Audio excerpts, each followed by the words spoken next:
एक राजकुमारी थी जिसका नाम चंद्रप्रभा था। वह अपनी चंचलता और अनुपम सौंदर्य के कारण प्रसिद्ध थी।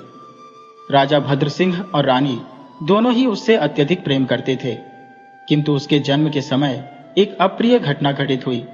राजा भद्र सिंह से एक बड़ी भूल हो गई। राजा ने ऋषि ऋग्वेद की अवहेलना कर दी और उस अपमान से क्रोधित ऋषि ने राजा को श्राप दिया कि जिस कन्या के कारण उसने उनकी उपेक्षा की, वह जैसे ही महल से बाहर कदम रखेगी उसकी मृत्यु हो जाएगी। इसके साथ ही उस समय उसके राज्य का भी विनाश सुनिश्चित था। राजा ने ऋषि से अत्यधिक प्रार्थना की, उनके समक्ष विनती की, लेकिन ऋषि ऋग्वेद ने श्राप वापस लेने से मना कर दिया। हालांकि उन्होंने राजा को यह अवश्य कहा कि अगर राजकुमारी 21 वर्ष की आयु तक जीवित रहती है और किसी मृत समान व्यक्ति से उसका विवाह हो जाता है, तभी वह श्राप समाप्त होगा। तब तक उसे महल में ही रहना होगा और हर प्रकार की शिक्षा प्रदान की जाएगी। राजा और रानी दोनों ही इस भविष्यवाणी से अत्यधिक व्यथित थे। राजा भद्र सिंह ने महल के चारों ओर खड़ी सुरक्षा लगा दी और राजकुमारी की सुरक्षा के लिए दासियों की संख्या भी बढ़ा दी, ताकि वह गलती से भी महल के द्वार के पार न जा सके। बचपन में तो यह सब आसान था, लेकिन जैसे जैसे चंद्रप्रभा बड़ी होती गई, उसके बाहर जाने की इच्छा भी प्रबल होती गई। वह बुद्धिमान थी, इसलिए राजा ने उसे श्रेष्ठ आचार्यों से शिक्षा दिलवाई। उसने वेद, पुराण, शस्त्र और शास्त्र, नक्षत्र विज्ञान, तंत्र विद्या और हस्त विज्ञान में निपुणता प्राप्त कर ली। अब भी उसकी 21वीं वर्षगांठ में 7 वर्ष शेष थे, लेकिन अब वह राज्य भ्रमण करना चाहती थी। वह अपने पिता से आज्ञा मांगने गई, परंतु राजा ने स्पष्ट रूप से मना कर दिया। यह सुनते ही राजकुमारी क्रोधित होकर अपने कक्ष में चली गई। वह गुस्से में बड़बड़ा रही थी कि उसके पास इन पक्षियों और दास दासियों से भी कम स्वतंत्रता है। वे तो जहां चाहे जा सकते हैं, पर उसे एक कैदी के समान बंदी बना रखा है। उस रात वह महल छोड़कर भागने का निश्चय कर चुकी थी। जब उसकी बूढ़ी दाई ने यह सुना, तो उसने चुपचाप राजकुमारी को उसकी जन्म से जुड़ी पूरी घटना और श्राप का रहस्य बता दिया। राजकुमारी समझदार थी, उसने सब कुछ समझ लिया। इसके बाद से उसने अपना समय पुस्तकों में डूबकर बिताना शुरू किया।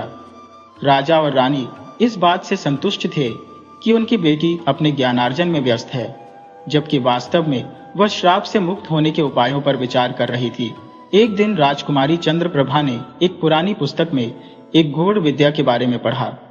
इसमें लिखा था कि कैसे किसी के शरीर में प्रवेश किया जा सकता है। ये रहस्य जानकर उसके मन में विचार उठा कि इसे सीखना चाहिए। उसने यह बात अपने पिता से कही और इस विद्या की प्राप्ति के लिए आज्ञा मांगी। राजा ने अपने मंत्रियों से इस विषय में परामर्श किया, लेकिन किसी के पास भी इस विद्या की जानकारी नहीं थी। अंततः कई राज्यों में जासूस भेजे गए और बहुत खोज के बाद एक वृद्ध सन्यासिनी मिली जो इस विद्या की ज्ञाता थी। जब सन्यासिनी को राजकुमारी की इच्छा के बारे में पता चला, तो वह सहर्ष उसे सिखाने को तैयार हो गई। सन्यासिनी को महल में लाया गया और फिर आरंभ हुआ कठोर प्रशिक्षण। 2 वर्ष की कठिन साधना के बाद राजकुमारी ने इस विद्या को पूर्णतः सीख लिया। इसके बाद सन्यासिनी ने राजकुमारी को चेताया कि जब भी वह किसी के शरीर में प्रवेश करेगी, उसका अपना शरीर गहरी निद्रावस्था में चला जाएगा।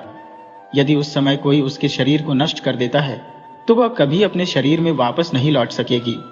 साथ ही 2 दिनों से अधिक किसी अन्य शरीर में रहना भी असंभव होगा। अपने शरीर में लौटने के लिए उसके सामने उपस्थित होना आवश्यक है। ये बातें सुनकर राजकुमारी ने वचन दिया कि वह इन निर्देशों का पालन करेगी। सन्यासिनी ने उसे आशीर्वाद देकर विदा ली। अब राजकुमारी इस विद्या की परीक्षा लेना चाहती थी।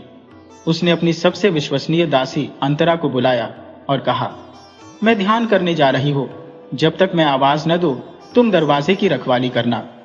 इतना कहकर राजकुमारी अपने कक्ष में चली गई। कुछ देर बाद वह गहरी निद्रा में चली गई और महल के बाग में उड़ती हुई कोयल के शरीर में प्रवेश कर गई। पहली बार राजकुमारी महल से बाहर निकल पाई थी और आकाश में स्वच्छंद विचरण करने लगी। उड़ते उड़ते उसने देखा कि कुछ सैनिक राज्य में घुसपैठ की तैयारी कर रहे थे। वे अपने वस्त्र बदल रहे थे और एक दूसरे से कह रहे थे कि देश के अंदर से इसे कमजोर करना है और सारी जानकारी इकट्ठी करके अपने महाराज को देनी है। उचित समय पर हमला करके इस राज्य को अपने अधिकार में कर लेंगे। ये सुनकर कोयल रूपी राजकुमारी तेजी से महल लौटी और अपने पिता को इस षड्यंत्र की सूचना दी। राजा ने तुरंत अपनी सेना भेजकर उन घुसपैठियों को गिरफ्तार कर लिया और काल कोठरी में डाल दिया। राजा ने आश्चर्यचकित होकर पूछा, तुम्हें यह कैसे पता चला? राजकुमारी ने उत्तर दिया, पिताजी, मैंने इसे स्वप्न में देखा। राजा को यह सुनकर गहन विस्मय हुआ। कुछ दिन बाद फिर राजकुमारी ने अपनी दासी अंतरा से कहा, मैं पुनः ध्यान करने जा रही हूँ, दरवाजे की निगरानी करना, कोई अंदर ना आए। इस बार उसने अपनी दूसरी दासी को बुलाया और कहा कि शाम को आकर मुझे जगाना। इसके बाद राजकुमारी फिर ध्यान की अवस्था में चली गई। इस बार उसने दासी के शरीर में प्रवेश किया और महल से बाहर निकल आई। दासी के रूप में होने के कारण किसी ने उसे नहीं रोका। बाजार में जाते हुए राजकुमारी कौतूहल से हर वस्तु और व्यक्ति को देख रही थी। बाजार की रंग बिरंगी चीजें देखकर वह बेहद प्रसन्न हो गई।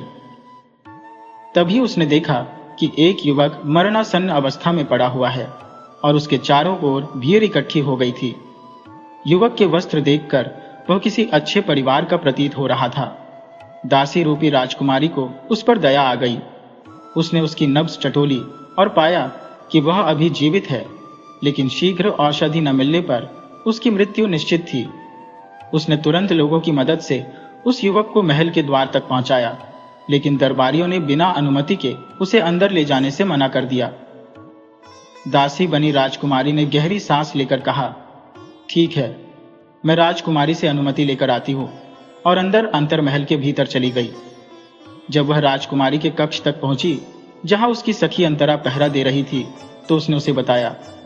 राजकुमारी ने सांझ में जगाने का हुक्म दिया है और अंदर चली गई। भीतर से एक धीमी आवाज आई, अंतर आओ। उसने सिपाहियों को बुलाने का आदेश दिया, जिन्होंने द्वार पर खड़े युवक को भीतर लाने के साथ साथ राजवैद्य को भी बुला भेजा।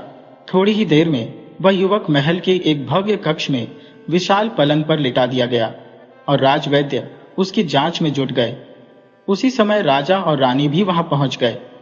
राजवैद्य ने गंभीरता से कहा, इस युवक की हालत अत्यंत नाजुक है। ये संभवतः किसी बड़ी ऊंचाई से गिरा है, जिसके कारण इसके सिर पर गंभीर चोट आई है। इसके जीवित बचने की संभावना अत्यंत क्षीण है। अब प्रश्न यह था कि वह युवक कौन है। वह राज्य का व्यक्ति नहीं प्रतीत हो रहा था। राजा ने राजकुमारी की दासी को बुलाकर प्रश्न किया, यह युवक कहाँ मिला? दासी ने विनम्रता से उत्तर दिया, महाराज, मुझे इस बारे में कोई जानकारी नहीं है। मैं तो दिन भर राजकुमारी के साथ ही थी। राजा ने स्थिति को समझते हुए सोचा कि राजकुमारी ने शायद महाकाय रहस्य द्वारा अपना शरीर बदलकर बाहर का दौरा किया होगा। अब राजा को उस श्राप की भी याद आई जो भविष्य में घटित होने वाला था। लेकिन एक पिता अपनी प्रिय पुत्री का विवाह ऐसे युवक से कैसे करेगा जो मृत्यु के कगार पर खड़ा हो। राजा ने राजकुमारी को बुलाया और महाकाय रहस्य से शरीर बदलने के बारे में पूछा। राजकुमारी ने सारा सत्य उजागर कर दिया, साथ ही श्राप की बात भी बताई। उधर युवक की देखभाल शुरू हो चुकी थी और राजकुमारी खुद उसकी देखभाल कर रही थी। धीरे धीरे राजकुमारी का उस युवक के प्रति स्नेह बढ़ता गया और युवक भी ठीक होने लगा।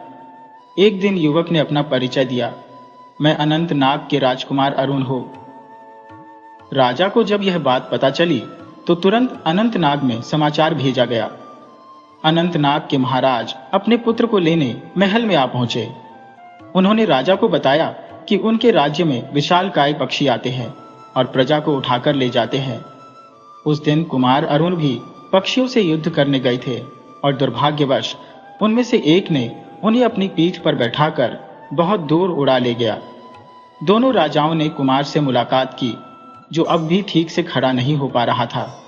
उसके पिता उसे देखकर भाव विह्वल हो गए और बोले, हमने आपको हर जगह ढूंढा, अब तो हमारी उम्मीदें भी समाप्त हो चुकी थी। भगवान का धन्यवाद है कि आप जीवित हैं। महाराज अंबुज ने महाराज भद्रसेन को धन्यवाद दिया और अनुरोध किया, हम अपने कुमार को वापस अनंतनाग ले जाना चाहते हैं। हमारे राज्य में ऐसे चिकित्सक और औषधियां हैं जो मृत्यु के करीब पहुंचे व्यक्ति में भी जीवन का संचार कर सकते हैं। महाराज भद्रसेन ने विनम्रता से कहा, ठीक है, लेकिन आज का आतिथ्य स्वीकार कर कल प्रस्थान कीजिएगा। उधर राजकुमार अरुण और राजकुमारी चंद्रप्रभा एक दूसरे से प्रेम करने लगे थे।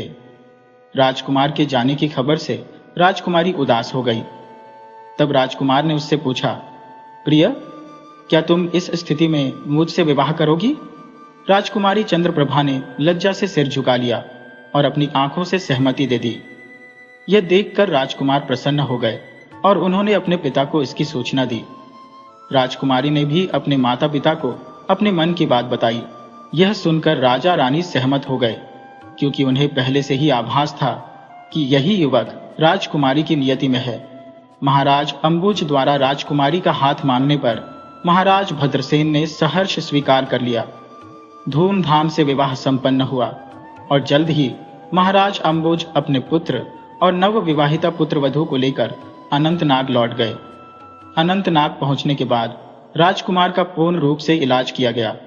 राजकुमारी के निस्वार्थ सेवा और वहां की अद्भुत औषधियों के कारण 1 सप्ताह के भीतर ही कुमार अरुण पूरी तरह स्वस्थ हो गए और अब दोनों सुखमय जीवन व्यतीत करने लगे।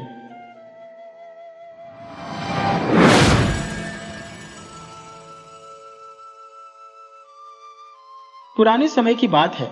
एक साम्राज्य पर एक अत्यंत नेक और उदार बादशाह का शासन था। जो भी उसके दरवाजे पर आता वह अपनी इच्छानुसार वरदान पाता। उसकी उदारता की चारों ओर धूम मची हुई थी और इसी वजह से लोग उसे खुदा दोस्त कहते थे। एक दिन बादशाह के दरबार में एक याचक आया और अदब से सलाम करके बोला, ए बादशाह, अगर तुम सचमुच खुदा दोस्त हो तो 3 दिन के लिए अपनी सल्तनत मेरे हवाले कर दो। तुम घर जाकर आराम करो और मैं इस तख्त पर बैठकर शासन करूंगा। बादशाह तुरंत तख्त से उतर आया और अपने दरबार के सभी मंत्रियों को आदेश दिया कि इस व्यक्ति का हुक्म माने। यह कहते हुए उसने उस व्यक्ति को अपनी जगह तख्त पर बिठा दिया और खुद अपने महल में चला गया। वह व्यक्ति 3 दिन तक बड़े ठाठ से तख्त पर बैठकर हुकूमत करता रहा। चौथे दिन बादशाह उसके पास आया और बोला, लो मियां, तुम 3 दिन की बादशाही कर चुके हो, अब तख्त से उतरो और अपना रास्ता लो। यह सुनकर उस व्यक्ति ने जवाब दिया, ऐ बादशाह, पहले तो मैं सिर्फ तुम्हारी उदारता का इम्तिहान लेने आया था। वाकई जैसा सुना था तुम उससे भी बढ़कर निकले, लेकिन अब जो 3 दिन की बादशाही का मजा चखा है तो इरादा बदल गया है और इस तख्त से नीचे उतरने का मन नहीं करता। सारी दुनिया तुम्हें खुदा दोस्त कहती है। मैं तुमसे विनती करता हूं कि यह तख्त और ताज खुदा के नाम पर मुझे बख्श दो। बादशाह ने उसकी बात सुनकर बड़ी इत्मीनान से कहा, मियां, ये हुकूमत और तख्तो ताज तुम्हें मुबारक हो। लो संभालो, मैं चला। यह कहकर वह महल में वापस आया और अपनी रानी को सारी बात बताई। वह भी बादशाह की तरह बहुत नेक थी। उसने शिकायत का एक शब्द तक नहीं कहा। उनके 2 बेटे भी थे, एक 10 साल का और दूसरा 7 साल का। इन दोनों के हाथ थामकर पति पत्नी खाली हाथ महल से निकल पड़े। बादशाह अपने दिल को तसल्ली दे रहा था कि इतने समय तक बादशाही की है, अब फकीरी का भी मजा चखना चाहिए, कहीं और चलना चाहिए। खुदा की जात बड़ी रहीम और करीम है। कोई अजब नहीं कि वह अपनी मेहरबानी से कोई और सूरत पैदा कर दे। बादशाह अपनी रानी और दोनों बेटों को लेकर सफर पर रवाना हो गया। कल तक की सवारी के लिए सैकड़ों हाथी और घोड़े मौजूद थे। आज अपने पैरों के सिवा कोई सवारी न थी। कल तक हजारों नौकर चाकर हर वक्त हाथ बांधे बादशाह के सामने खड़े रहते थे। आज कोई हाल पूछने वाला न था, मगर बादशाह इस हालत में भी शिकायत का एक लफ्ज जबान पर नहीं लाया। पैदल सफर करते कभी 2 कोस तय किए, कभी 4 कोस, कभी कुछ खाने को मिल जाता, कभी फाके ही रहना पड़ता, मगर इस पर भी वह खुदा का शुक्र अदा करता। चंद रोज तक इसी तरह सफर करने के बाद वह एक शहर पहुंचे और एक सराय में जाकर ठहर गए। एक व्यापारी का व्यापारिक काफिला शहर से बाहर उतरा था। व्यापारी घोड़े पर सवार होकर शहर की सैर करता हुआ इत्तेफाक से उसी सराय में आ निकला। उसकी नजर रानी पर पड़ी तो उसे देखते ही समझ गया कि यह औरत कोई ऊंचे खानदान की है। उसने सोचा, अगर इस औरत से मेरी शादी हो जाए तो मेरी इज्जत बढ़ेगी। उसने बादशाह के पास आकर सलाम किया। बादशाह ने सलाम का जवाब दिया तो व्यापारी ने रोनी सूरत बनाकर कहने लगा, ए अजीज, मैं एक ताजिर हूं। मेरा काफिला शहर के बाहर ठहरा है। मेरी बीवी बीमार है और कोई नहीं है जो उसकी देखभाल कर सके। तुम खुदा का नेक बंदा मालूम होते हो। इस नेक बीवी को एक दिन के लिए मेरे साथ कर दो। शायद इसके जरिए मेरी बीवी की दर्द और तकलीफ से निजात मिले, वरना एक जान का मुफ्त में खून हो जाएगा। बादशाह और रानी ताजिर की बात सुनकर घबराए। आखिर नेक दिल बादशाह ने रानी से कहा, इस जरूरतमंद की हालत में भी हम किसी के काम आ सके तो यह हमारी खुशकिस्मती होगी। जाओ, देर ना करो।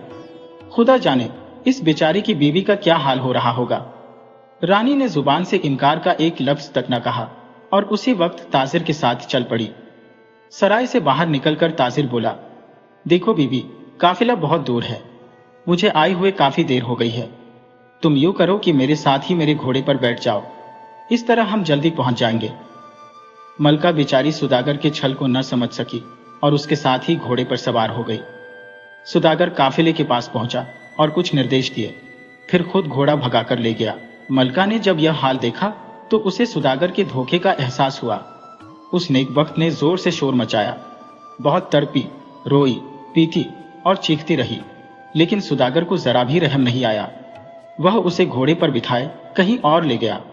उधर बादशाह सराय में इंतजार करता रहा। काफी देर बाद उसने सोचा कि खुद जाकर देखना चाहिए कि मामला क्या है और मलका अभी तक वापस क्यों नहीं आई। वह दोनों लड़कों का हाथ थामे सराय से निकला और शहर के बाहर आया। इधर उधर बहुत खोजा, मगर काफिले का कहीं नामो निशान नहीं मिला। दूर धूल उड़ती नजर आई और घंटियों की आवाजें कानों में पड़ी। न पांव में दौड़ने की ताकत थी और ना ही दिल में मलका को छोड़ने का हौसला।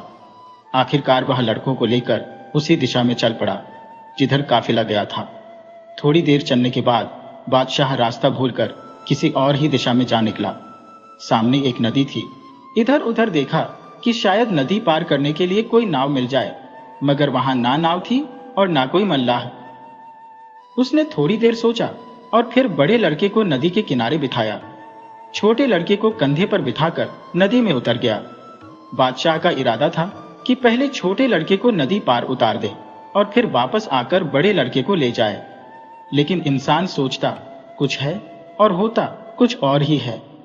वह छोटे लड़के को कंधे पर उठाए बड़ी मुश्किल से अभी नदी के मध्य में पहुंचा था कि बड़े लड़के को एक भेड़िया उठा ले गया। उसने चीख मारी। बादशाह उसकी चीख सुनकर घबराया और किनारे की तरफ देखा तो घबराहट में कंधे पर बैठा छोटा लड़का भी पानी में गिर पड़ा।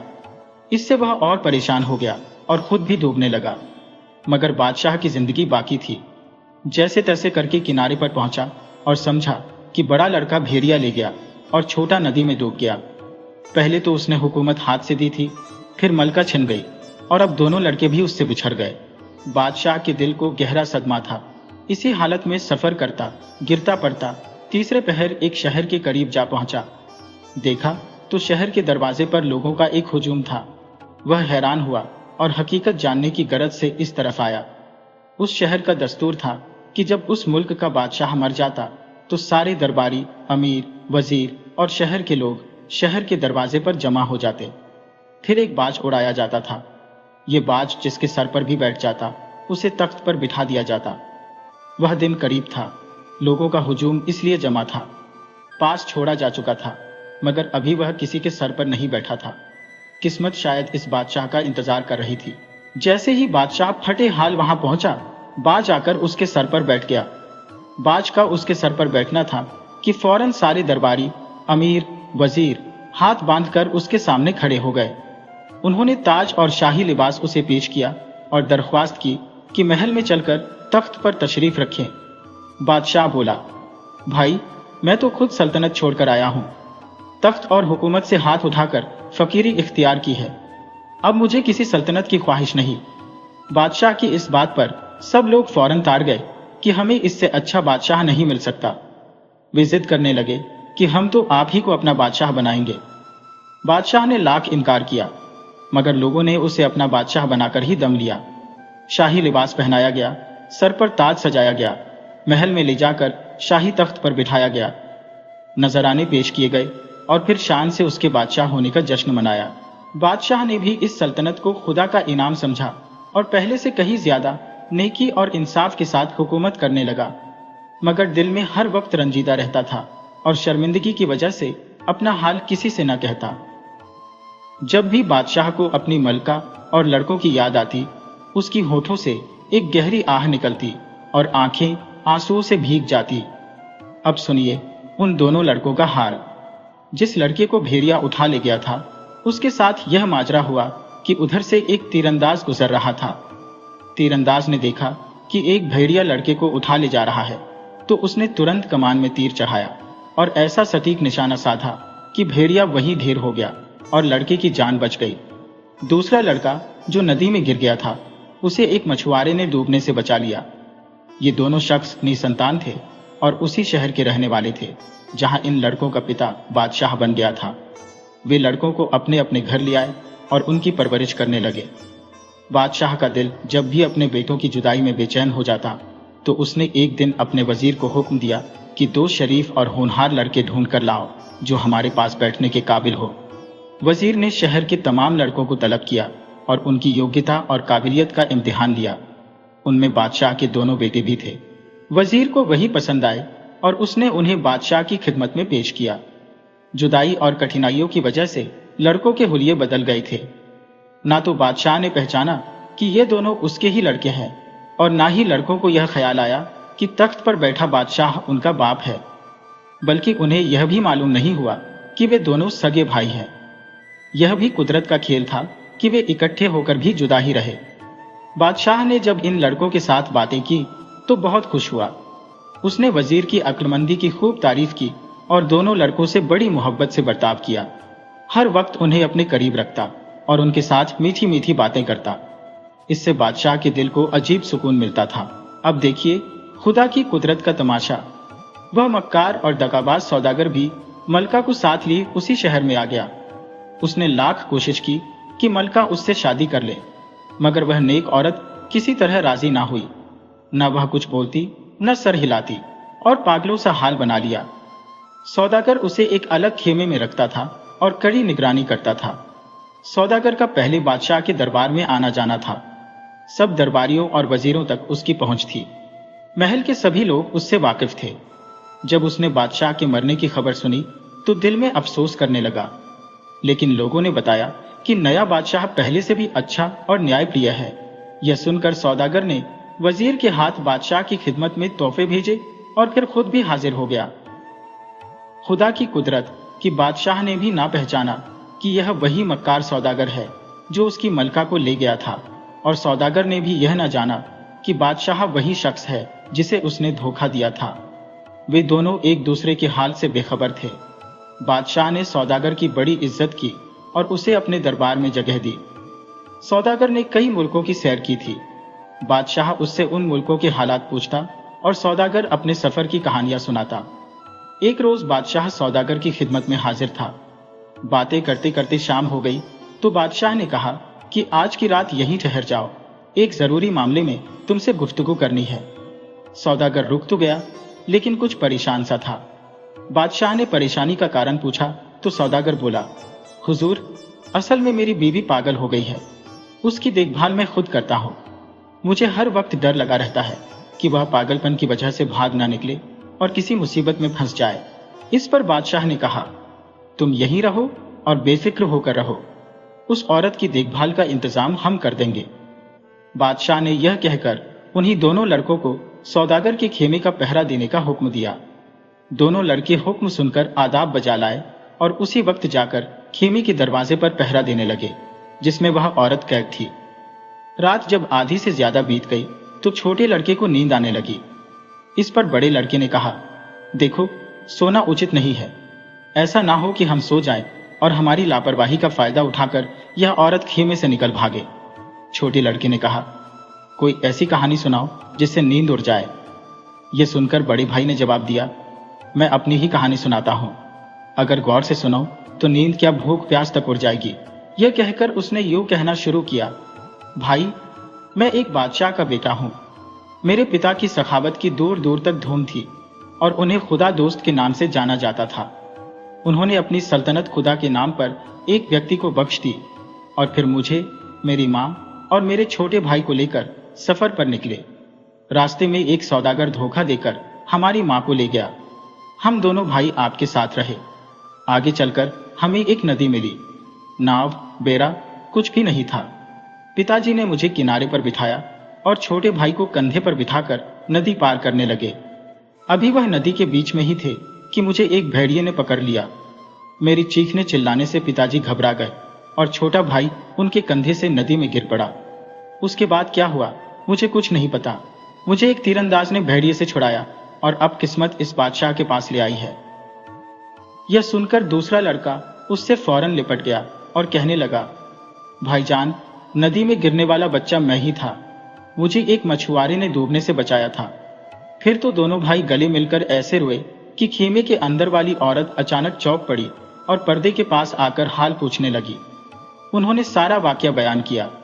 औरत ने खेमे का पर्दा उठाया और मेरे लाल कहते हुए लड़कों से लिपट गई। उसने बताया कि वह अब तक सौदागर की कैद में है। दोनों लड़के माँ माँ पुकारते हुए उसके कदमों में गिर गए। फिर दोनों भाइयों ने यह खबर बादशाह तक पहुंचाई। बादशाह को अभी यह मालूम न था कि सौदागर की कैद में जो औरत है वह उसकी अपनी बीवी है। लेकिन जब यह मालूम हुआ कि वह औरत इन दोनों लड़कों की माँ है तो उसने सारे मामले की छानबीन का फैसला किया। बादशाह ने उसी वक्त औरत के लिए सवारी भेजी और उसे अपने दरबार में तलब किया। जब वह औरत बादशाह के सामने आई तो बादशाह को कुछ पूछने की जरूरत ही नहीं पड़ी। औरत ने बादशाह को देखते ही पहचान लिया और उसके कदमों में गिर पड़ी। उसके साथ ही दोनों भाई भी अब्बा जान कहते हुए बादशाह के कदमों में गिर गए। सौदागर ने जब यह माजरा देखा तो भागने की कोशिश की, लेकिन बादशाह के सिपाहियों ने उसे मौका ही ना दिया और गिरफ्तार करके कैद खाने में डाल दिया। अगले दिन बादशाह ने उसका सारा माल और सामान जब्त कर लिया और उसे फांसी पर लटका दिया। अब सुनिए उस व्यक्ति का हाल जिसने बादशाह से बादशाही ली थी। उसने बादशाह बनकर तबाही मचा दी। जुल्म और सितम उसका रोज का मामूल बन गया। हर वक्त उसे लूट मार से ही काम रहता था। रियाया बहुत दुखी थी। अमीर, वजीर, दरबारी सब तंग थे। छोटे बड़े सभी लोग हर वक्त परेशान और खौफजदा रहते थे। दिन रात हजारों रन सहते थे। अमीर, वजीर, दरबारी सभी इस फिक्र में थे कि किसी तरह अपने असली बादशाह का पता पाएं और इस जालिम को हटाकर दोबारा उसे बादशाह बनाए। जब यह खबर वहां पहुंची कि उनका असली बादशाह अब एक नई सल्तनत का बादशाह बन गया है तो वजीर ने उस जालिम बादशाह को जहर देकर मार डाला और उसके जुल्म का किस्सा खत्म किया। फिर वह वजीर, रियाया और दरबारियों की तरफ से अपने असली बादशाह की खिदमत में हाजिर हुआ। बादशाह के दिल में भी वतन की मोहब्बत ने जोश मारा। वह आया और वापस आकर अपनी असल सल्तनत का सारा इंतजाम फिर से दुरुस्त कर दिया। उसके बाद वह साल का कुछ हिस्सा पहली सल्तनत में गुजारता और कुछ हिस्सा दूसरी सल्तनत में। इस तरह दोनों जगह की हुकूमत उसके कब्जे में रही। वह दोनों जगह मरते दम तक अदल और इंसाफ से हुकूमत करता रहा।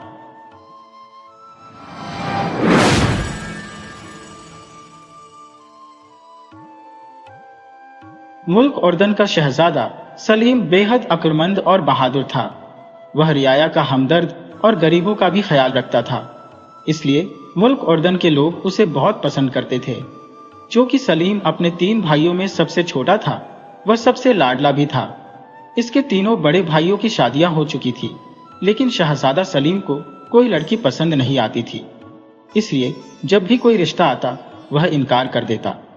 बादशाह, इसके बड़े भाई और मुल्क की रियाया सब चाहते थे कि शहजादा सलीम शादी कर ले, लेकिन सलीम शादी की बात शुरू होते ही साफ इनकार कर देता था, जिससे बादशाह भी खामोश हो जाता था। एक रोज शहजादा सलीम अपने महल के खास कमरे में अपने दोस्तों के साथ बैठा बातें कर रहा था कि इसके एक दोस्त वजीर जादा महमूद ने मुल्क सुफियान की शहजादी परी बानो की बात छेड़ दी। सलीम के सभी दोस्तों ने परी बानो की खूबसूरती और उसकी अच्छी सीरत की तारीफें शुरू कर दी। सलीम ने हैरान होकर पूछा, यह परी बानो कौन है? तुम सब ऐसे बातें कर रहे हो जैसे उसे अच्छी तरह जानते हो, जबकि मैं उसका नाम पहली बार सुन रहा हूं। वजीर जादा महमूद ने मुस्कुराते हुए कहा, आप इन बातों की तरफ ध्यान नहीं देते शहजादा हुजूर, वरना शहजादी परी बानो की खूबसूरती के चर्चे तो पूरी दुनिया में मशहूर है। पूरी दुनिया जानती है कि इस वक्त सबसे हसीन लड़की शहजादी परी बानो है। न सिर्फ हसीन बल्कि सीरत के लिहाज से भी वह सबसे अच्छी है। लेकिन शहजादी भी शायद आपकी तरह शादी नहीं करना चाहती। सलीम ने मुस्कुराते हुए पूछा, अच्छा तो क्या वह भी हमारी तरह शादी से इनकार करती है? महमूद ने कहा, नहीं शहजादा हुजूर, वह इनकार नहीं करती, बल्कि उसने एक शर्त लगा रखी है कि जो इस शर्त को पूरा करेगा शहजादी उसी से शादी करेगी। यह शर्त ऐसी है कि जिसे पूरा करने की हिम्मत कोई नहीं करता। सलीम ने दिलचस्पी लेते हुए पूछा। अच्छा, क्या शर्त है? महमूद ने जवाब दिया। शहजादा हुजूर, मुल्क सुफियान का बादशाह फरोज बेहद अक्लमंद, ईमानदार और अदल इंसाफ करने वाला बादशाह है। शहजादी परी बानो को भी बादशाह फरोज बेहद पसंद करता है, क्योंकि शहजादी उसकी बेटी के साथ खेलती रहती है। उसने शर्त लगाई है कि वह सिर्फ उस शहजादे से शादी करेगी जो बादशाह फरोज के इंसाफ को झूठा साबित कर सके। सलीम के चेहरे पर हैरत के तासुआत उभर आए। उसने कहा, क्या मतलब? मैं तुम्हारी बात समझ नहीं सका। महमूद ने कहा, शहजादा हुजूर, शहजादी का मतलब यह है कि किसी भी मुजरिम के खिलाफ बादशाह फरोज जो फैसला देता है वह सारी दुनिया जानती है कि इंसाफ के ऐन मुताबिक होता है। लेकिन अगर कोई शहजादा यह साबित कर दे कि बादशाह फरोज ने गलत फैसला दिया है तो वह शहजादी के साथ शादी करेगी, वरना नहीं। सलीम ने कहा, यह कैसी शर्त है? यह तो सरासर हिमाकत है। जब बादशाह फरोज गलत फैसला ही नहीं करेगा तो उसे गलत कैसे साबित किया जा सकता है? महमूद ने कहा, यही तो असल बात है।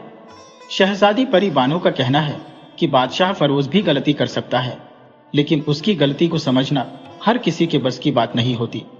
जो यह बात समझ जाएगा वह इंतहा अक्लमंद होगा, और शहजादी परी बानो ऐसे ही किसी अक्लमंद से शादी करना चाहती है। सलीम ने सोचा, अच्छा, यह भी मुमकिन हो सकता है। गलती बादशाह फरोज से भी हो सकती है। महफिल खत्म होने के बाद शहजादा सलीम इस बात पर सोचता रहा। सोचते सोचते अचानक उसे एक ख्याल आया। उसने अपने शिकारी दोस्तों को बुलाया और उनके साथ मुल्क सुफियान के करीबी जंगल में शिकार खेलने का फैसला कर लिया।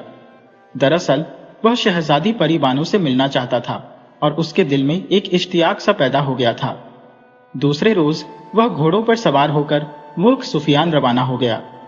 मुल्क सुफियान के बादशाह को जब यह पता चला कि मुल्क उर्दन का शहजादा सलीम उसके मुल्क की हदूद में वाक़िया जंगल में शिकार खेलने के लिए आ रहा है, तो वह बेहद खुश हुआ। उसने भी शहजादा सलीम की बहादुरी और अक्लमंदी की बहुत तारीफें सुन रखी थी। चुनांचे जब शहजादा सलीम अपने शिकारी दोस्तों के साथ मुल्क सुफियान की सरहद पर पहुंचा, तो बादशाह अपने दरबारियों समेत खुद उसके इस्तकबाल के लिए मौजूद था। शहजादा सलीम अपने इस इस्तकबाल पर बेहद खुश हुआ। बादशाह ने उसे अपने शाही महल में दावत पर बुलाया तो शहजादा और भी खुश हुआ, क्योंकि उसे यकीन था कि दावत के दौरान शहजादी परी बानो से भी मुलाकात हो जाएगी। चुनांचे वह अपने दोस्तों समेत शाही महल में पहुंच गया। उसके दोस्तों को तो अलग रखा गया, लेकिन शहजादा सलीम को शाही महल में जगह दी गई।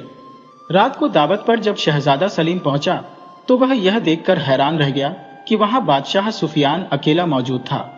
बादशाह ने उसका इस्तकबाल करते हुए कहा, आओ बैठो शहजादे।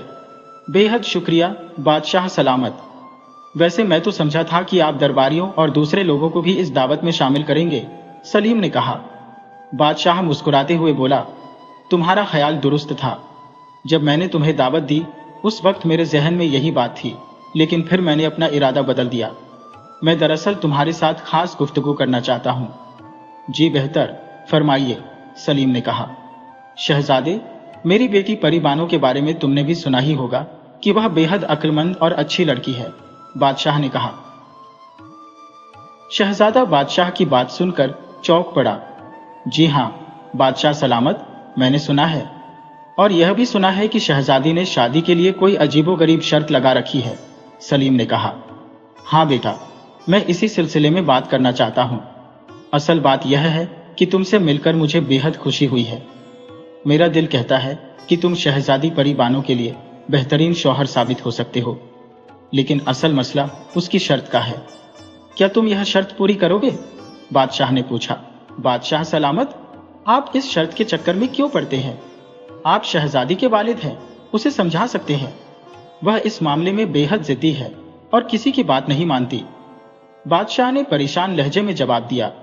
शहजादा, फिर आप ऐसा करें कि परिस्तान के बादशाह से कहकर उस शर्त को पूरा करा दें। बादशाह हैरान होकर बोले, वह किस तरह परिस्तान का बादशाह जानबूझकर कोई गलत फैसला कर दे?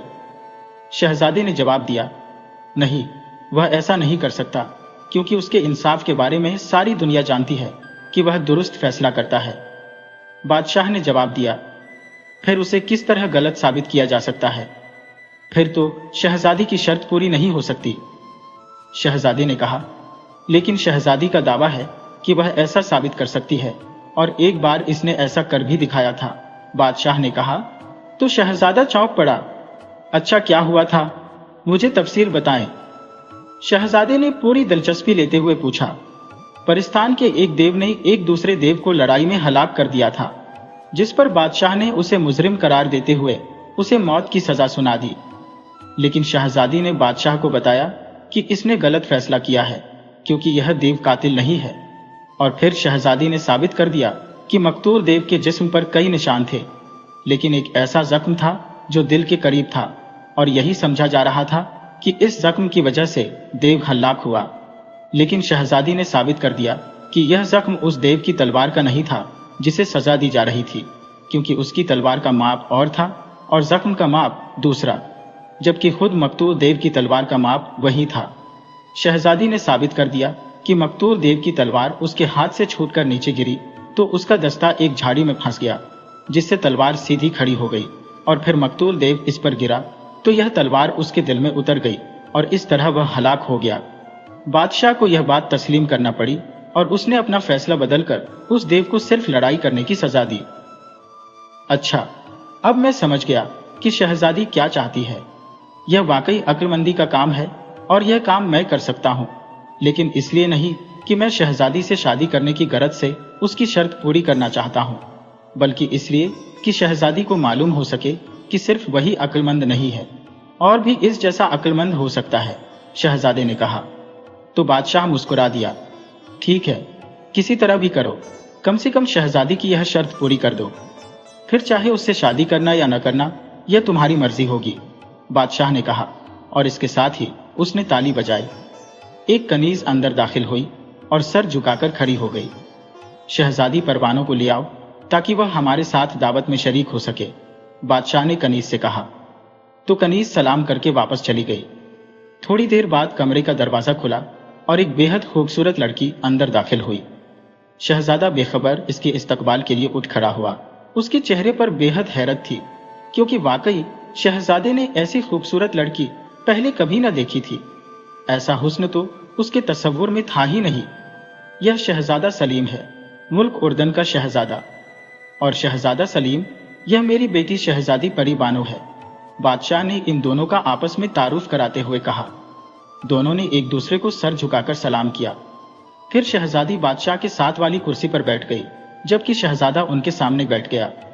शहजादे को अब अफसोस हो रहा था कि उसने बादशाह से क्यों कहा कि वह शहजादी से शादी नहीं करना चाहता। हालांकि जब उसने शहजादी परी बानो को देखा तो उसका दिल चाह रहा था कि उसकी शादी शहजादी परी बानो से हो जाए। शहजादा सलीम तुम्हारी शर्त पूरी करने के लिए तैयार है, बादशाह ने शहजादी से मुखातिब होकर कहा। शहजादी बेइख्तियार चौंक पड़ी।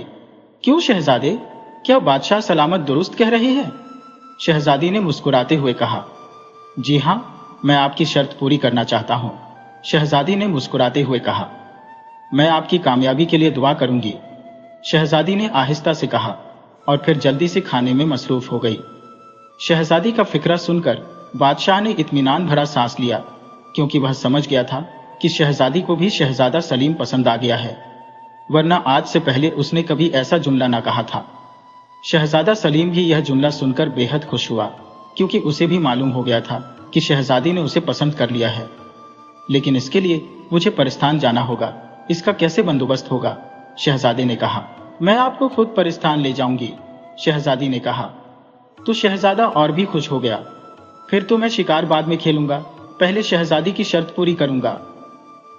लेकिन शहजादा हुजूर, यह बात सुन ले कि बादशाह अरोज का फैसला अगर आप गलत साबित ना कर सके तो वह इसे अपनी तौहीन समझेगा और आपको सजा देगा। मुझे मंजूर है, शहजादे ने जवाब दिया। तो शहजादी ने इस बात में सर हिला दिया। दूसरे रोज शहजादे ने अपने शिकारी साथियों को वापस भेज दिया और खुद वह शहजादी परी बानो के साथ मुल्क परिस्तान रवाना हो गया। एक हफ्ते के सफर के बाद मुल्क परिस्तान पहुंच गए, जो बुलंद बाला पहाड़ों पर वाक़या था। वहां वैसे तो कोई आदमजाद नहीं जा सकता था, क्योंकि वहां देव और परियां रहती थी, लेकिन बादशाह की खास इजाजत से आदमजाद वहां जा सकते थे। और चूंकि शहजादी परी बानो साथ थी, इसलिए शहजादा सलीम को भी वहां दाखिल होने की इजाजत मिल गई। बादशाह ने उन्हें अपना मेहमान बना लिया। बादशाह को जब यह मालूम हुआ कि शहजादा सलीम शहजादी परी बानो की शर्त पूरी करने के लिए आया है, तो वह बेहद हैरान हुआ। तुम्हारा मतलब है कि तुम हमारे फैसले को गलत साबित कर सकोगे? हम अपना हर फैसला बेहद सोच समझकर करते हैं, बादशाह अरोज ने हैरत भरे लहजे में कहा। जो फैसले आप दुरुस्त तौर पर करेंगे बादशाह सलामत, वह तो दुरुस्त ही होंगे, उन्हें तो गलत नहीं करार दिया जा सकता। लेकिन गलती तो हर एक से हो सकती है, आपसे भी हो सकती है। फिर इस गलती की निशानदेही मैं करूंगा, शहजादे ने कहा। तो बादशाह मुस्कुरा दिया। तो फिर ठीक है, मुझे कोई ऐतराज नहीं। मैं हफ्ते में एक बार अदालत लगाता हूं, तुम वहां मौजूद रहना, फिर देखना मैं कैसे फैसले करता हूं, बादशाह ने कहा। तो शहजादे ने इस बात में सर हिला दिया। 4 दिनों बाद बादशाह को अदालत की बैठक करनी थी, मगर वह दिन अभी दूर था, इसलिए शहजादे ने सोचा कि इस दौरान वह परिस्थान की सैर कर ले। वह अकेले ही सैर के लिए निकल गया। समस्त परिस्थान को यह मालूम था कि शहजादा सलीम मेहमान है, इसलिए हर जगह उसका खुशदिल स्वागत किया गया। एक दिन शहजादा घूमते फिरते बहुत दूर निकल गया। वह इलाका अत्यंत खतरनाक पहाड़ियों से घिरा था। एक जगह उसने देखा कि एक छोटा बच्चा पहाड़ी की चोटी पर खेल रहा था। बच्चा बहुत छोटा था और वह स्थान बेहद खतरनाक था। शहजादा आगे बढ़ा ताकि बच्चे को वहां से हटा सके। बच्चा उसे देखकर भयभीत हो गया और पीछे हटते ही नीचे गिर पड़ा, जिससे उसकी मौत हो गई। आसपास के देव और परियों ने समझा कि शहजादे ने खुद बच्चे को उठाकर नीचे फेंक दिया है, इसलिए उन सब ने शहजादे सलीम को पकड़ लिया। शहजादे ने लाख समझाने की कोशिश की कि उसने ऐसा कुछ नहीं किया, मगर कोई उसकी बात मानने को तैयार नहीं था। 2 देव और 1 परी ने बाकायदा गवाही दी कि उन्होंने शहजादे को बच्चे को उठाकर नीचे फेंकते देखा है। इस पर उस इलाके के हाकिम ने शहजादे को गिरफ्तार कर लिया और उसे जंजीरों में जकड़ दिया। फिर हुक्म दिया गया कि शहजादे को बादशाह की अदालत में पेश किया जाए। यह खबर बादशाह तक भी पहुंच गई और शहजादी परी बानो तक भी, लेकिन वे मजबूर थे कि अब सिवाय इंतजार के कुछ नहीं कर सकते थे। शहजादे को कैदखाने में डाल दिया गया। जिस दिन अदालत लगनी थी, उस दिन शहजादे को कैद से निकालकर जंजीरों में जकड़कर अदालत में पेश कर दिया गया। वह एक विशाल कक्ष था। बादशाह फरोज हरे रंग का लिबास पहनकर अपने सिंहासन पर बैठा था। उसके लिबास के सामने वाले हिस्से में पीले रंग की मानव खोपड़ी और पट्टियां बनी हुई थी। यह परिस्थान का खास निशान था, जिसे न्याय का प्रतीक माना जाता था। शहजादी परी बानो भी वहां मौजूद थी। परी बानो ने अपने सिर पर सोने और जवाहरात से जरा विशेष ताज पहना हुआ था। शहजादे के हाथ की जंजीरें उसके गले से बांध दी गई थी और उसके पैरों में भी जंजीरें थी। उसे लाकर आखिरी सीढ़ी पर बैठा दिया गया। फिर बादशाह फरोज ने अदालत की कार्यवाही शुरू की। पहले इलाके के हाकिम ने पूरा वाकया सुनाया, फिर 2 देव और 1 परी गवाहों के तौर पर पेश हुए। उन्होंने गवाही दी कि उन्होंने अपनी आंखों से शहजादे को बच्चे को उठाकर नीचे फेंकते देखा। यह सब सुनकर शहजादी परी बानो के चेहरे पर भी मायूसी छा गई, क्योंकि उन्हें भी यकीन हो गया कि शहजादा नादानी में बड़ा जुर्म कर बैठा है और अब उसे मौत की सजा दी जाएगी। शहजादा सलीम, तुम हमारे मेहमान हो, लेकिन यह जुर्म इतना बड़ा है कि हम इसे माफ नहीं कर सकते। हम न्याय करेंगे। तुमने गवाहों की गवाही सुन ली है, अब बताओ तुम अपनी सफाई में क्या कहना चाहते हो? बादशाह फरोज ने शहजादे से मुखातिब होकर पूछा। बादशाह सलामत, मैं अपनी सफाई में सिर्फ इतना कहना चाहता हूं कि मैं निर्दोष हूं। मेरी बच्चे से कोई दुश्मनी नहीं थी, न ही उसके माता पिता से। मैंने तो खुद बच्चे को बचाने की कोशिश की थी, मगर वह डरकर पीछे हट गया और नीचे गिर पड़ा, शहजादे ने बयान दिया। लेकिन यह गवाह झूठ बोल रहे हैं। हमारे मुल्क में झूठ बोलने वालों को कड़ी सजा दी जाती है, खासकर झूठी गवाही देने वालों को, बादशाह ने कहा। बादशाह सलामत, इनसे पूछें कि इन्होंने झूठी गवाही क्यों दी है। मेरी समझ में नहीं आ रहा कि इन्होंने ऐसा क्यों किया, शहजादे ने कहा। हम कसम खाते हैं कि हमने सच कहा है। वह लड़का शहजादे का मजाक उड़ा रहा था, इसीलिए गुस्से में आकर शहजादे ने उसे उठाकर नीचे फेंक दिया, एक गवाह ने कहा। अब असली बात सामने आ गई थी कि शहजादे ने बच्चे को क्यों मारा।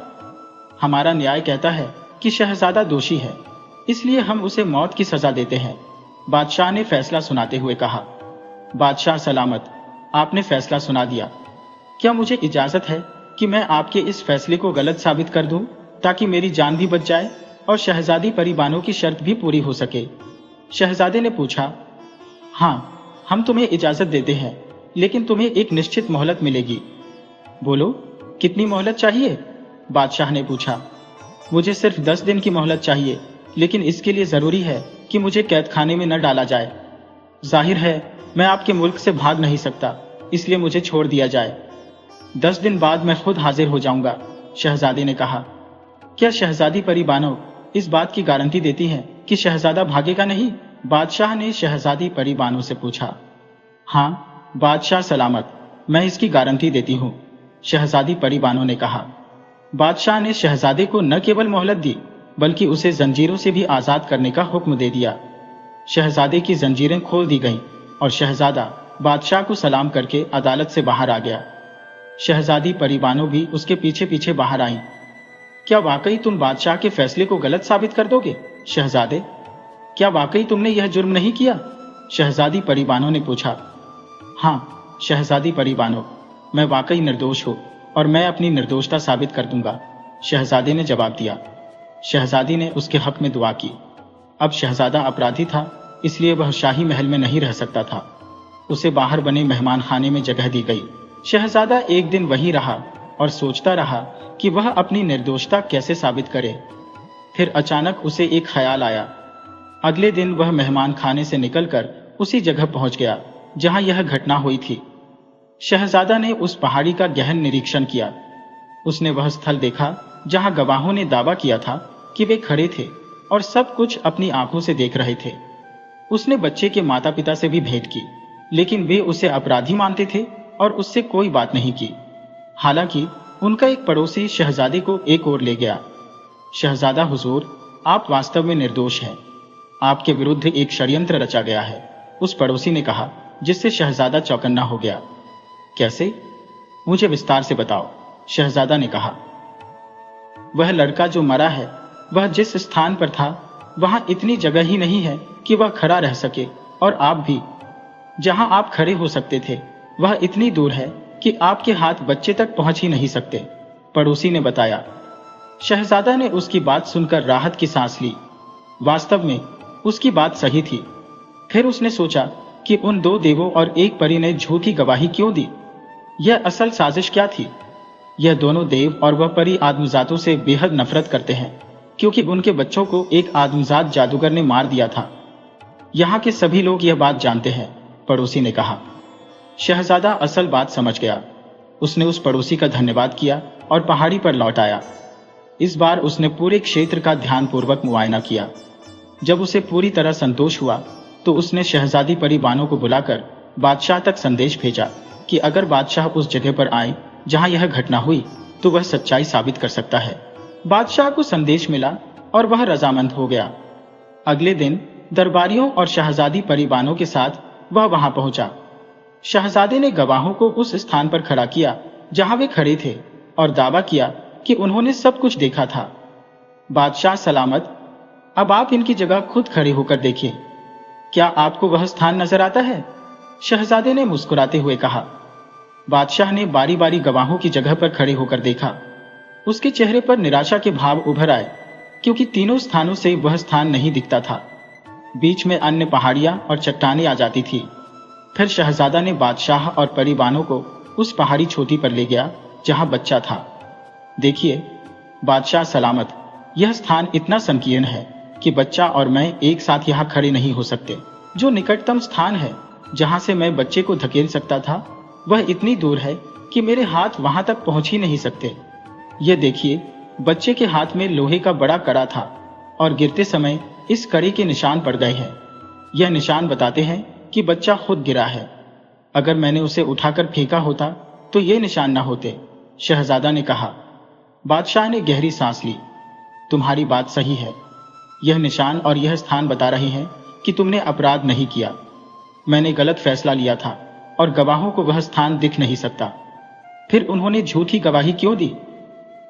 शहजादे ने बताया, उनके बच्चों को एक आदमजात जादूगर ने मारा था, इसलिए वे आदमजातों से नफरत करते हैं। इसी नफरत के कारण उन्होंने झूठी गवाही दी। गवाहों ने भी इसे स्वीकार किया। बादशाह ने अपने गलत फैसले का ऐलान किया और शहजादे को रिहा कर दिया। झूठी गवाहों को मौत की सजा दी गई।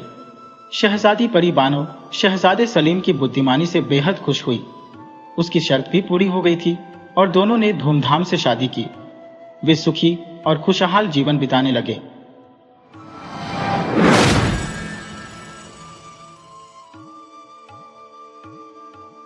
शहर आरा से 40 किलोमीटर दूर एक गांव बसा है, जिसकी आबादी कुल 3000 की होगी। गांव में 3 प्रमुख स्थान है। गांव के पश्चिम के किनारे पर एक बड़ा सा तालाब, गांव के बीच में बरगद का पुराना वृक्ष और गांव की पूर्व दिशा में ठाकुर जी का विशाल मंदिर, जिसे गांव के लोग ठाकुरबाड़ी भी कहते हैं। इस गांव में ठाकुरबाड़ी की स्थापना कब हुई, इसकी ठीक जानकारी किसी के पास नहीं है। लोग कहते हैं कि वर्षों पहले जब यह गांव पूरी तरह से बसा भी नहीं था, तब कहीं से एक संत आकर यहाँ पर झोपड़ी बनाकर रहने लगे थे। वह सुबह शाम ठाकुर जी की पूजा करते, लोगों से मांगकर खा लेते थे और हमेशा पूजा पाठ किया करते थे। गांव के लोगों ने चंदा इकट्ठा करके वहां ठाकुर जी का एक छोटा सा मंदिर बनवा दिया। फिर जैसे जैसे गांव में लोग बसते गए, आबादी बढ़ती गई और मंदिर का विस्तार होता गया। लोग ठाकुर जी के मंदिर में मनौती मानते कि पुत्र हो जाए, मुकदमे में जीत जाए, लड़की की शादी हो जाए, और फिर जिसकी मनौती पूरी होती वह खुशी के मारे ठाकुर जी के पास रुपए, जेवर, अनाज आदि का ढेर लगा देते।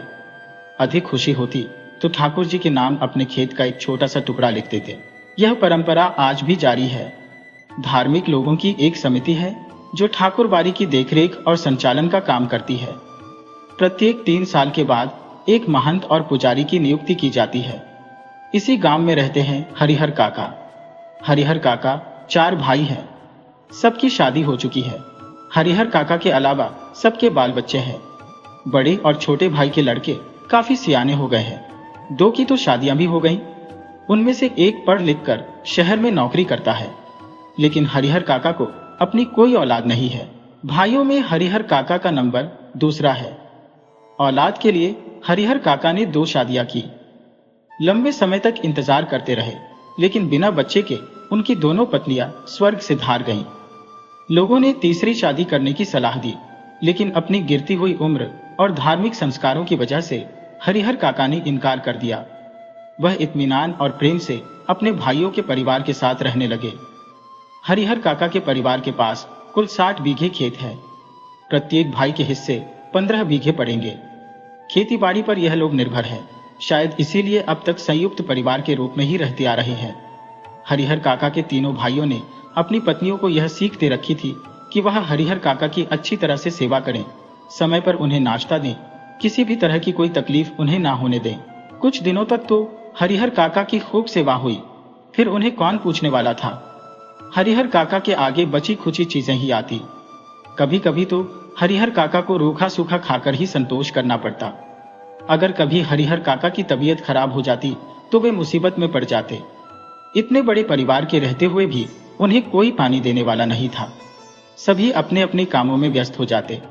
मर्द खेतों में चले जाते, औरतें हाल पूछने भी नहीं आती। दालान के कमरे में अकेले पड़े हरिहर काका को स्वयं उठकर अपनी जरूरतों को पूरा करना पड़ता। ऐसे वक्त में अपनी पत्नियों को याद करके हरिहर काका की आंखें भर आती। भाइयों के परिवार के प्रति उनका मोह भंग इसी समय शुरू हुआ था, और फिर एक दिन विस्फोट ही हो गया। उस दिन हरिहर काका की सहन शक्ति जवाब दे गई। उस दिन शहर में काम करने वाले भतीजे का एक दोस्त गांव में आया था। उसी के आगमन के उपलक्ष्य में 2-3 तरह की सब्जियां, रायता, चटनी और बचके आदि बने थे।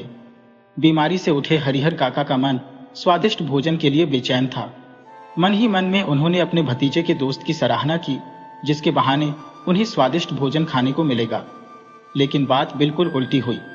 सब लोगों ने खाना खा लिया, लेकिन उन्हें कोई पूछने तक नहीं आया। उनके तीनों भाई खाना खाकर खलिहान में चले गए।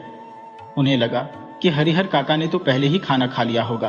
अंत में हरिहर काका को उनके भाई की पत्नी ने रूखा सूखा खाना लाकर दे दिया। हरिहर काका के बदन में जैसे आग सी लग गई। उन्होंने थाली उठाकर बीच आंगन में फेंक मारी। सारी बहुएं वहां पर आकर इकट्ठी हो गईं। हरिहर काका गरजते हुए कहने लगे, समझ रही हो कि मुफ्त में खिलाती हो? तो अपने मन से यह बात निकाल देना। मेरे हिस्से के खेत की पैदावार इस घर में आती है। उसमें से 2-4 नौकर रख लूं तो आराम से जीवन बिता लूंगा। किसी चीज की कोई कमी नहीं होगी। मैं अनाथ और बेसहारा नहीं हूं। मेरे धन पर तो तुम सब मौज करती हो, लेकिन अब मैं तुम सबको बताऊंगा। जिस वक्त यह बोल रहे थे उसी वक्त ठाकुर बाड़ी के पुजारी जी उनके आंगन में विराजे थे। वे वार्षिक उत्सव के लिए घी और शक्कर लेने के लिए आए थे। ठाकुर बाड़ी में लौटकर उन्होंने सारी बात महंत जी को पूरे विस्तार से बता दी। महंत जी के कान खड़े हो गए। वह दिन उन्हें बहुत ही शुभ महसूस हुआ। उसी समय वे ठाकुर बाड़ी से चल पड़े। संयोग अच्छा था, हरिहर काका के आंगन तक नहीं जाना पड़ा। रास्ते में ही हरिहर काका मिल गए। वे घर से निकलकर खलिहान की तरफ जा रहे थे, लेकिन महंत जी ने उन्हें खलिहान की ओर नहीं जाने दिया। अपने साथ ठाकुर बाड़ी में वे उन्हें ले आए। फिर एकांत कमरे में उन्हें बैठाकर खूब प्रेम से समझाने लगे, हरिहर, यहाँ पर कोई किसी का नहीं है, सब माया का बंधन है। तू तो धार्मिक प्रवृत्ति का आदमी है। मैं समझ नहीं पा रहा हूं कि तू इस बंधन में कैसे फंस गया। ईश्वर की भक्ति में लगो, उसके सिवाय तुम्हारा कोई अपना नहीं है। पत्नी, बेटे, भाई, बंधु, यह सब स्वार्थ के साथी है। जिस दिन उन्हें लगेगा कि तुमसे उनका स्वार्थ सधने वाला नहीं है, उस दिन वे तुम्हें पूछेंगे तक नहीं। तुम्हारे हिस्से में 15 बीघे खेत है, उसी के चलते तुम्हारे भाई का परिवार तुम्हें पकड़े हुए है। तुम एक दिन कहकर तो देख लो कि तुम अपना खेत उन्हें ना दोगे, दूसरे दिन वह तुम्हें पूछेंगे तक नहीं। आज मैं तुमसे कहता हूं कि तुम अपने हिस्से के खेत ठाकुर जी के नाम लिख दो, सीधे बैकुंठ को प्राप्त करोगे। तीनों लोक में तुम्हारी कीर्ति जगमगा उठेगी। जब तक सूरज चांद रहेंगे तब तक लोग तुम्हें याद करेंगे। ठाकुर जी के नाम पर जमीन लिख देना तुम्हारे जीवन का महादान होगा। अपनी बाकी की जिंदगी तुम ठाकुर बाड़ी में गुजारना। तुम्हें किसी चीज की कोई कमी नहीं होगी। हम तुम्हें सिर आंखों पर उठाकर रखेंगे। ठाकुर जी के साथ साथ तुम्हारी भी आरती होगी। भाई का परिवार तुम्हारे लिए कुछ नहीं करेगा। मैं अपने लिए तो तुमसे मांग नहीं रहा, तुम्हारा यह लोक और परलोक दोनों बन जाएंगे। हरिहर देर तक महंत जी की बातें सुनते रहे। महंत जी की बातें उनके मन में बैठती जा रही थी। वह सोचने लगे, ठीक ही तो कहते हैं महंत जी, कौन किसका है। 15 बीघे की खेत की फसल भाइयों के परिवार को देते हैं, तब तो उन्हें कोई नहीं पूछता। अगर कुछ ना दे तो क्या हालत होगी। उनके जीवन में तो यह स्थिति है, मरने के बाद कौन याद रखेगा। सीधे सीधे खेत हड़प कर जाएंगे। ठाकुर जी के नाम लिख देने से तो पुश्तों तक लोग उन्हें याद करेंगे। लेकिन दूसरा विचार यह आया कि भाई का परिवार भी तो अपना ही होता है। उनको ना देकर ठाकुर बाड़ी को दे देना उनके साथ धोखा और विश्वासघात करना होगा। अपनी बात को समाप्त कर महंत जी उनकी प्रतिक्रिया जानने के लिए हरिहर की ओर देखने लगे। हरिहर काका ने मुंह से तो कुछ नहीं कहा, लेकिन उनके चेहरे पर साफ दिखाई पड़ता था कि महंत जी की बातों का असर हो रहा था। अपनी सफलता पर महंत जी बहुत ही खुश हुए। उन्होंने सही जगह पर वार किया था। इसके बाद उसी वक्त ठाकुर बाड़ी के 2 सेवकों को बुलाकर आदेश दिया कि एक साफ सुथरे कमरे में पलंग पर बिस्तर लगाया जाए और हरिहर काका के आराम का इंतजाम किया जाए।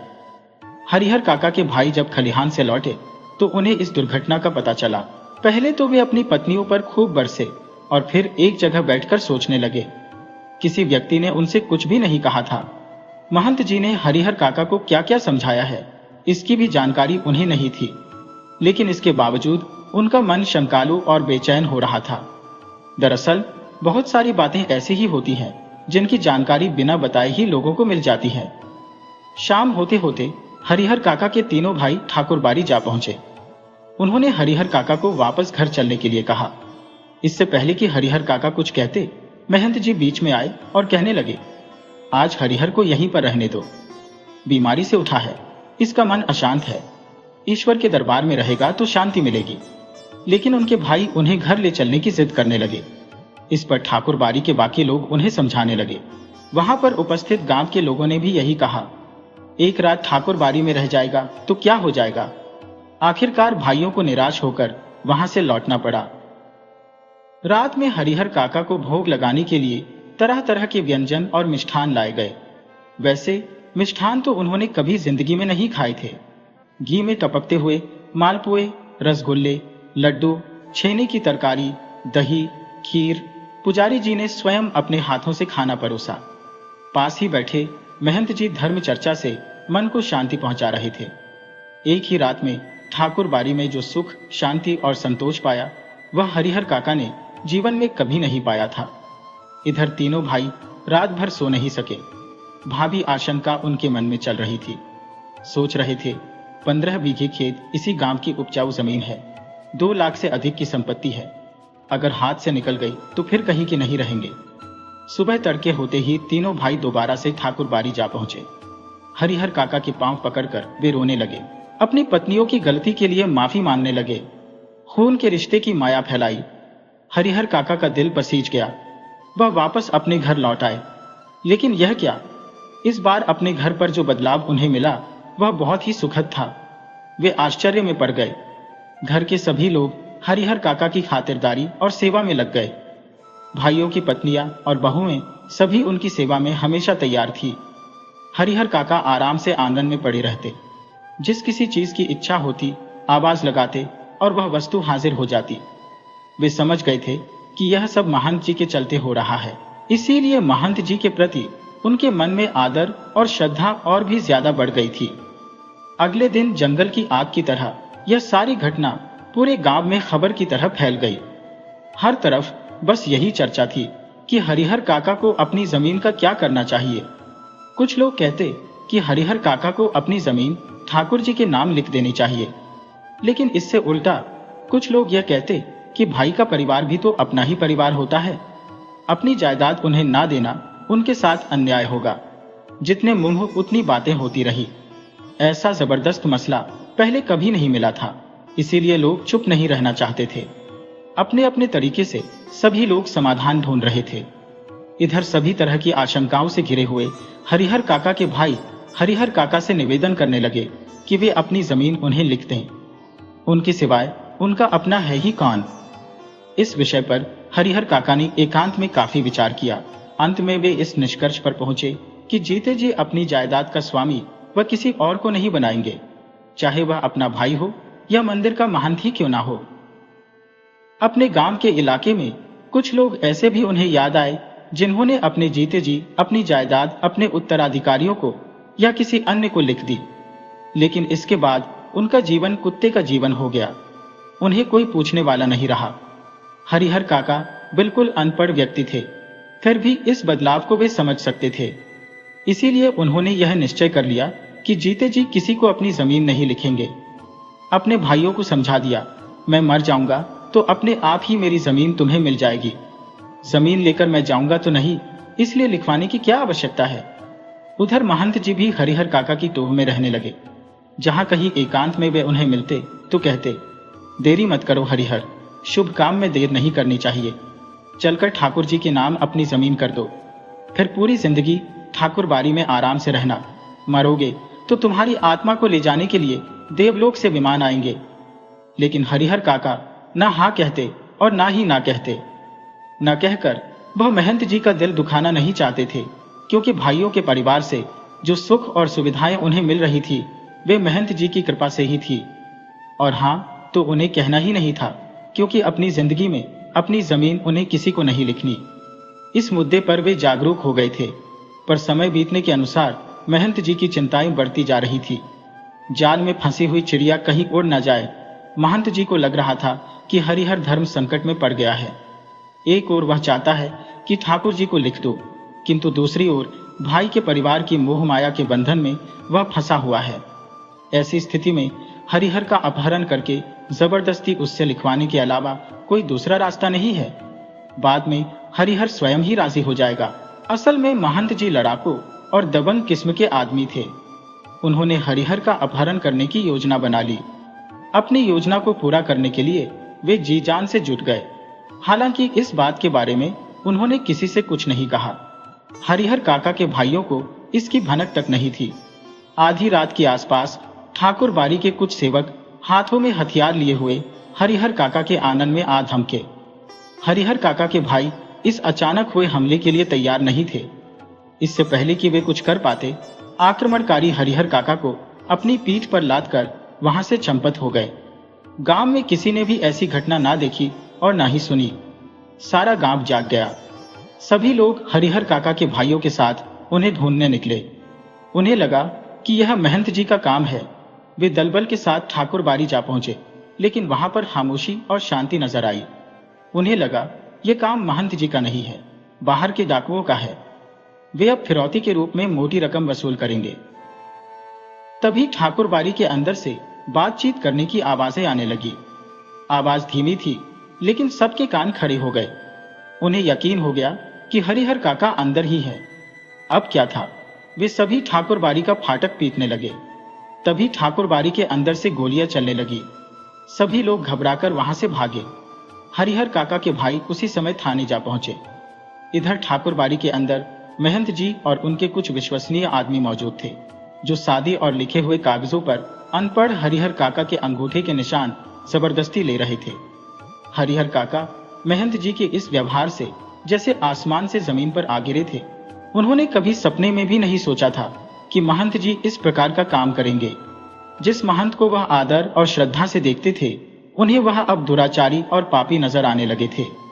अब उन्हें अपने भाइयों का परिवार महंत की तुलना में ज्यादा पवित्र, नेक और अच्छा लगने लगा था। हरिहर काका ठाकुर बाड़ी से अपने घर पहुंचने के लिए बेचैन थे, लेकिन लोग उन्हें पकड़े हुए थे। महंत जी उन्हें समझा रहे थे, हरिहर, तुम्हारे भले के लिए ही यह सब हो रहा है। अभी तुम्हें लगेगा कि हम लोग तुम्हारे साथ जोर जबरदस्ती कर रहे हैं, लेकिन बाद में तुम समझ जाओगे कि जिस धर्म संकट में तुम पड़े थे, उसे उबारने के लिए बस यही एक रास्ता था। एक और ठाकुर बाड़ी के भीतर जबरन अंगूठे के निशान लेने और पकड़कर समझाने का काम चल रहा था। दूसरी ओर हरिहर काका के तीनों भाई सुबह होने से पहले ही पुलिस की जीप के साथ ठाकुर बाड़ी आ पहुंचे। पुलिस ने ठाकुर बाड़ी का घेरा डाल लिया और सुबह होने की प्रतीक्षा करने लगे। हरिहर काका के भाइयों ने सोचा था कि जब वे पुलिस के साथ ठाकुर बाड़ी पहुंचेंगे तो भी भीतर से हमले होंगे और ठाकुर बाड़ी के अंदर के लोग रंगे हाथों पकड़े जाएंगे, लेकिन ऐसा कुछ भी नहीं हुआ। ठाकुर बाड़ी के अंदर से एक रोड़ा भी बाहर नहीं आया। शायद उन्होंने पुलिस को आते हुए देख लिया था। सुबह होने में अभी कुछ देर थी, इसीलिए पुलिस इंचार्ज रह रहकर ठाकुर बाड़ी के फाटक खोलने का और आत्मसमर्पण करने के लिए आवाज लगा रहे थे। सुबह तड़के एक साधु ने ठाकुर बाड़ी का फाटक खोला। पुलिस इंचार्ज ने साधु के पास हरिहर काका और ठाकुर बाड़ी के महंत और पुजारी के बारे में पूछा, लेकिन उसने कुछ भी बताने से इनकार कर दिया। पुलिस इंचार्ज ने उसे कई बार समझाया, डांट लगाई, धमकियां दी, लेकिन वह हर बार बस एक ही बात कहता, मुझे कुछ मालूम नहीं। ऐसे वक्त में पुलिस के पास मारपीट का सहारा लेकर भी बात उगलवाने का हुनर होता है। लेकिन उस साधु को देखकर पुलिस इंचार्ज कुछ न कर सका। पुलिस इंचार्ज के नेतृत्व में पुलिस के जवान ठाकुर बाड़ी की तलाशी लेने लगे, लेकिन सभी कमरों के देखने के बाद भी हरिहर काका वहां पर ना मिले। बस उस अकेले साधु के अलावा ठाकुर बाड़ी में कोई नहीं था। हरिहर काका के भाई चिंता, परेशानी और दुख के कारण आश्चर्य में घिरे हुए थे। ठाकुर बाड़ी के महंत और बाकी लोग हरिहर काका को कहां लेकर भाग गए? अब क्या होगा, वे सोचने लगे। काफी पैसा खर्च करने के बाद पुलिस को साथ में लाए थे। पुलिस के आने के बाद वे गर्व महसूस कर रहे थे। उन्हें लगा था कि अब वे भाई को आसानी से घर ले जाएंगे और महंत और पुजारी को जेल भिजवा देंगे। लेकिन दोनों में से एक काम भी नहीं हुआ।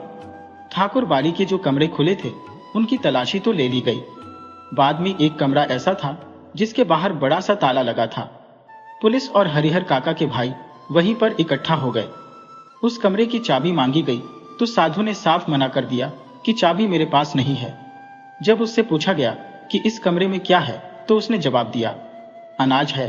पुलिस इंचार्ज अभी यह सोच ही रहे थे कि इस कमरे का ताला तोड़कर देखा जाए या छोड़ दिया जाए कि अचानक उस कमरे के दरवाजे के भीतर से किसी ने धक्का देना शुरू किया। पुलिस के जवान सावधान हो गए। ताला तोड़कर कमरे का दरवाजा खोला गया। कमरे के भीतर हरिहर काका जिस हालत में मिले, उसे देखकर उनके भाइयों का खून खोल उठा। उस वक्त अगर महंत, पुजारी या कोई दूसरा साधु वहां पर होता तो उसे जिंदा नहीं छोड़ते। हरिहर काका के हाथ और पैरों को बांधा गया था। उनके मुंह में भी एक कपड़ा ठूंसकर बांध दिया गया था। हरिहर काका जमीन पर लुढ़कते हुए दरवाजे तक आए और पैरों से दरवाजा को धक्का लगा रहे थे। काका को बंधन मुक्त किया गया। उनके मुंह से कपड़ा निकाला गया। हरिहर काका ने ठाकुर बाड़ी के महंत, पुजारी और बाकी कई लोगों का पर्दाफाश करना शुरू किया। कहने लगे, वे साधु नहीं, डाकू हैं, हत्यारे और कसाई हैं। मुझे यहाँ कमरे में बंद करके वे गुप्त दरवाजे से भाग गए। उन्होंने कई कागजों पर मुझसे जबरन अंगूठे लगवाए। हरिहर काका ने देर तक अपना बयान दर्ज करवाया। उसके बाद हरिहर काका वापस अपने भाइयों के परिवार के साथ रहने लगे थे। इस बार उन्हें दालान में नहीं बल्कि घर के अंदर रखा गया था, किसी बहुत ही कीमती चीज की तरह छुपाकर। उनकी सुरक्षा के लिए रिश्तेदारों में जितने भी सूरमा थे, सबको बुला लिया गया था। हथियारों से लैस लोग हमेशा 24 घंटे उनका पहरा देने लगे। अगर किसी आवश्यक कार्य से काका घर से बाहर निकलते तो 4-5 आदमी हमेशा उनके साथ रहते। रात में चारों तरफ से घेर कर उन्हें सोते। भाइयों ने ड्यूटी बांध ली थी।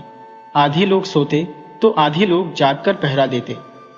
हरिहर काका के जीवन में एक नई दिशा तब आई जब ठाकुर बाड़ी से निकलने के बाद उनका मानना था कि उन्होंने अपनी सबसे बड़ी मुसीबत से छुटकारा पा लिया है। लेकिन उनके सामने एक नई चुनौती खड़ी थी, अपने ही भाइयों से जायदाद को सुरक्षित रखना। जब ठाकुर बाड़ी के महंत ने हरिहर काका को जबरन अंगूठे के निशान लगवाकर उनके सारे अधिकार छीनने की कोशिश की, तब हरिहर काका को अपनी भयानक भूल का एहसास हुआ। जिस महंत को उन्होंने हमेशा धर्म और पवित्रता का प्रतीक माना था, वह एक ठग और धोखेबाज निकला। इस घटना ने हरिहर काका को यह सिखाया कि भरोसा करना कितना खतरनाक हो सकता है।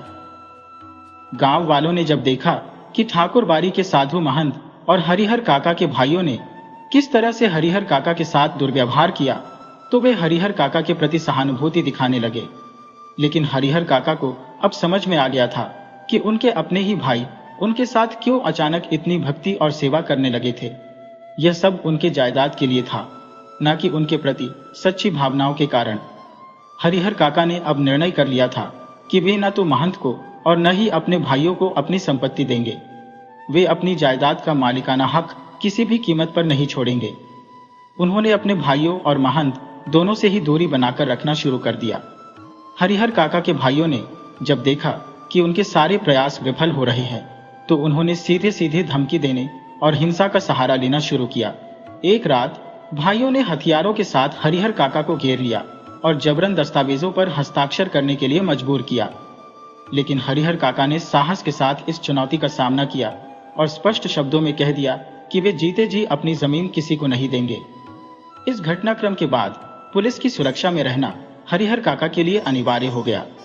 उनके भाइयों और महंत की लगातार साजिशों के बीच हरिहर काका ने अपने आप को सुरक्षित रखने का हर संभव प्रयास किया। आखिरकार हरिहर काका ने अपने हिस्से की जमीन पर एक नया मकान बनवाया और वहां अकेले रहने लगे। उन्होंने एक नौकर रख लिया जो उनके दैनिक कामों में मदद करता था। गांव वाले तरह तरह की बातें करते थे, लेकिन हरिहर काका अब किसी की परवाह नहीं करते थे। हरिहर काका ने अपने शेष जीवन को प्रभु भक्ति में व्यतीत करने का निश्चय किया। वे अब अपने मकान में शांति से रहते थे। पुलिस की सुरक्षा उनके लिए हर समय तैनात रहती थी और उन्होंने अपने जीवन में किसी और को शामिल नहीं किया। उनके भाइयों और महंत के लगातार दबाव और षड्यंत्रों के बावजूद हरिहर काका ने अपनी जायदाद को सुरक्षित रखा और अपने जीवन को सम्मान और स्वाभिमान के साथ जिया।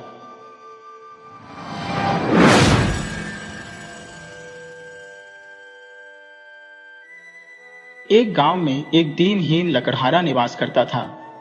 वह प्रतिदिन प्रातःकाल वन में जाकर लकड़ियां काटता और सांझ होते ही उन्हें बेचकर मात्र 2 वक्त के भोजन का प्रबंध करता था। किंतु इससे उसकी पत्नी संतुष्ट नहीं थी। वह रानी जैसी शाही जिंदगी जीने की आकांक्षी थी। इसी कारण अक्सर दोनों के बीच तकरार हो जाती थी। परंतु लकड़हारा अपनी पत्नी से अत्यधिक प्रेम करता था। वह सदैव यत्न करता कि अधिक लकड़ियां काटकर बाजार में बेचकर ज्यादा धन कमा सके, लेकिन वह धन भी अधिक समय तक नहीं टिकता था। कभी बच्चों की तबीयत बिगड़ जाती या किसी अन्य कारणवश पैसा समाप्त हो जाता था। एक दिन रोज की तरह वह सुबह सवेरे जंगल की ओर चल पड़ा। जंगल में प्रवेश करते ही उसने किसी पक्षी की कराहट सुनी। उसे लगा शायद कोई पक्षी घायल हो गया है, किंतु उसने उसे अनसुना करके आगे बढ़ने का प्रयास किया। फिर से वही आवाज सुनाई दी, जिससे उसे लगा कि अवश्य ही कोई पक्षी संकट में है। वह उस आवाज की दिशा में बढ़ चला। थोड़ी दूर जाने पर उसने देखा कि एक पक्षी किसी विशाल पक्षी के आक्रमण के कारण घायल हो गया था। उसे देखकर लकड़हारे ने सोचा कि आज की शाम का भोजन मिल गया।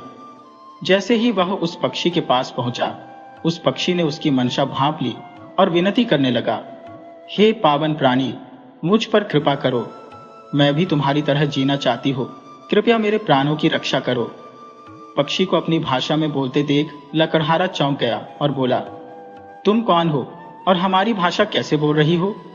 पक्षी ने उत्तर दिया, सिर्फ मैं ही नहीं, और भी बहुत से पक्षी हैं जो तुम्हारी भाषा समझते और बोल सकते हैं। मैं एक चिड़िया हूँ और अपने सुंदर वन के भ्रमण पर निकली थी। एक बड़े बाघ ने मुझ पर आक्रमण कर दिया और मैं स्वयं को बचाते हुए यहाँ आ गिरी। लकड़हारे को उस पक्षी पर दया आ गई।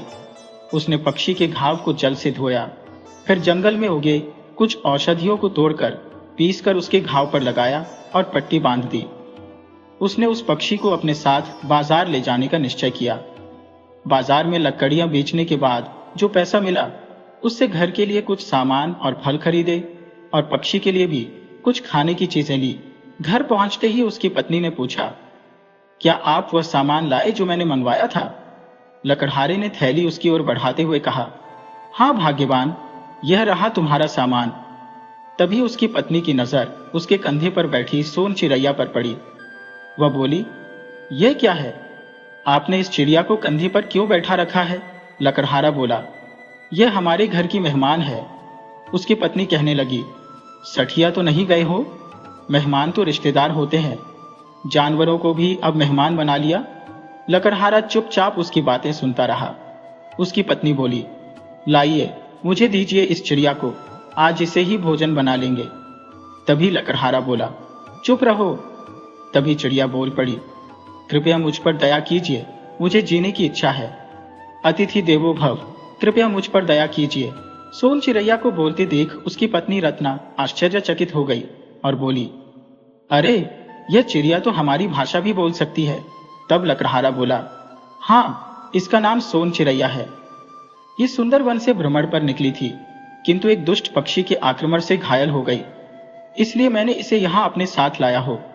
जब तक ये ठीक नहीं हो जाती, यह हमारे साथ रहेगी। लकड़हारे की पत्नी बोली, अपना पेट तो पाल नहीं सकते और चले इस चिड़िया को पालने। देखिए जी, इस घर में यह नहीं रह सकती। रत्ना चिड़िया से कहने लगी, और तुम कहती हो कि तुम अतिथि हो और अतिथि देवो भव होते हैं। मैं कैसे मान लो कि तुम हमारे लिए देव समान हो, कष्ट समान नहीं? रत्ना से चिड़िया ने कहा, देखो, मेरा नाम सोन चिड़ैया है और मैं सुंदरवन से हूं। मैं उन पर उपकार करती हूँ जिन्होंने मुझ पर कृपा की है। फिर उसने लकड़हारे की ओर इशारा करते हुए कहा, इन्होंने मेरे प्राणों की रक्षा की है, इसलिए मैं आपकी आभारी हूँ और वादा करती हूँ कि जब तक यहाँ रहूंगी हर रोज एक सोने का अंडा दूंगी, जिसे आप बाजार में बेचकर धन अर्जित कर सकते हैं। इतना कहकर चिड़िया शांत हो गई। अब लकड़हारे की पत्नी आश्चर्यचकित होकर कहने लगी, क्या कहा तुमने? सोने का अंडा? यानी तुम सोने का अंडा देती हो? तुम मुझे मूर्ख समझ रही हो क्या? सोन चिड़ैया बोली, नहीं, यह सच है। जब तक मैं यहाँ हूं, हर रोज एक सोने का अंडा दूंगी। लकड़हारे की पत्नी बोली, अगर ऐसा है तो ठीक है, मैं तुम्हारी बात मान लेती हूँ, किंतु यदि ऐसा नहीं हुआ तो?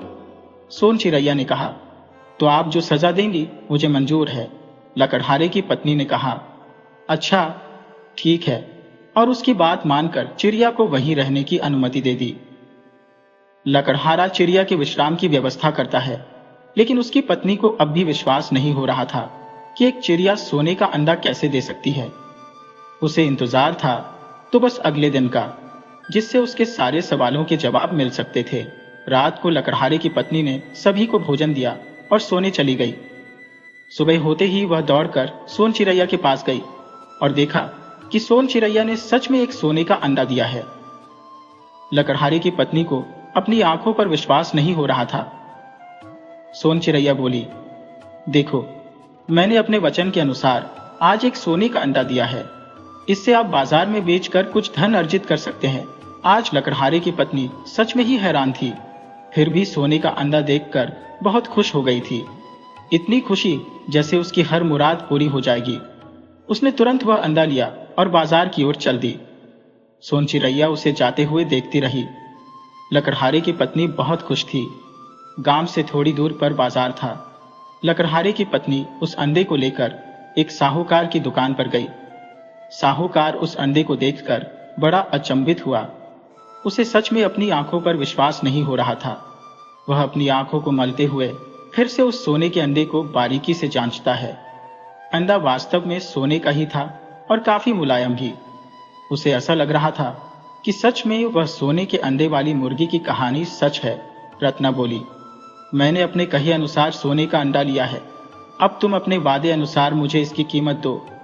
साहूकार अचंभित होते हुए पूछने लगा, यह तो सच में सोने का अंडा है, लेकिन आपको यह कहां से मिला?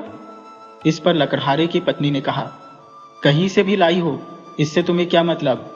मुझे इसका मूल्य दो, नहीं तो मैं इसे कहीं और ले जाऊंगी।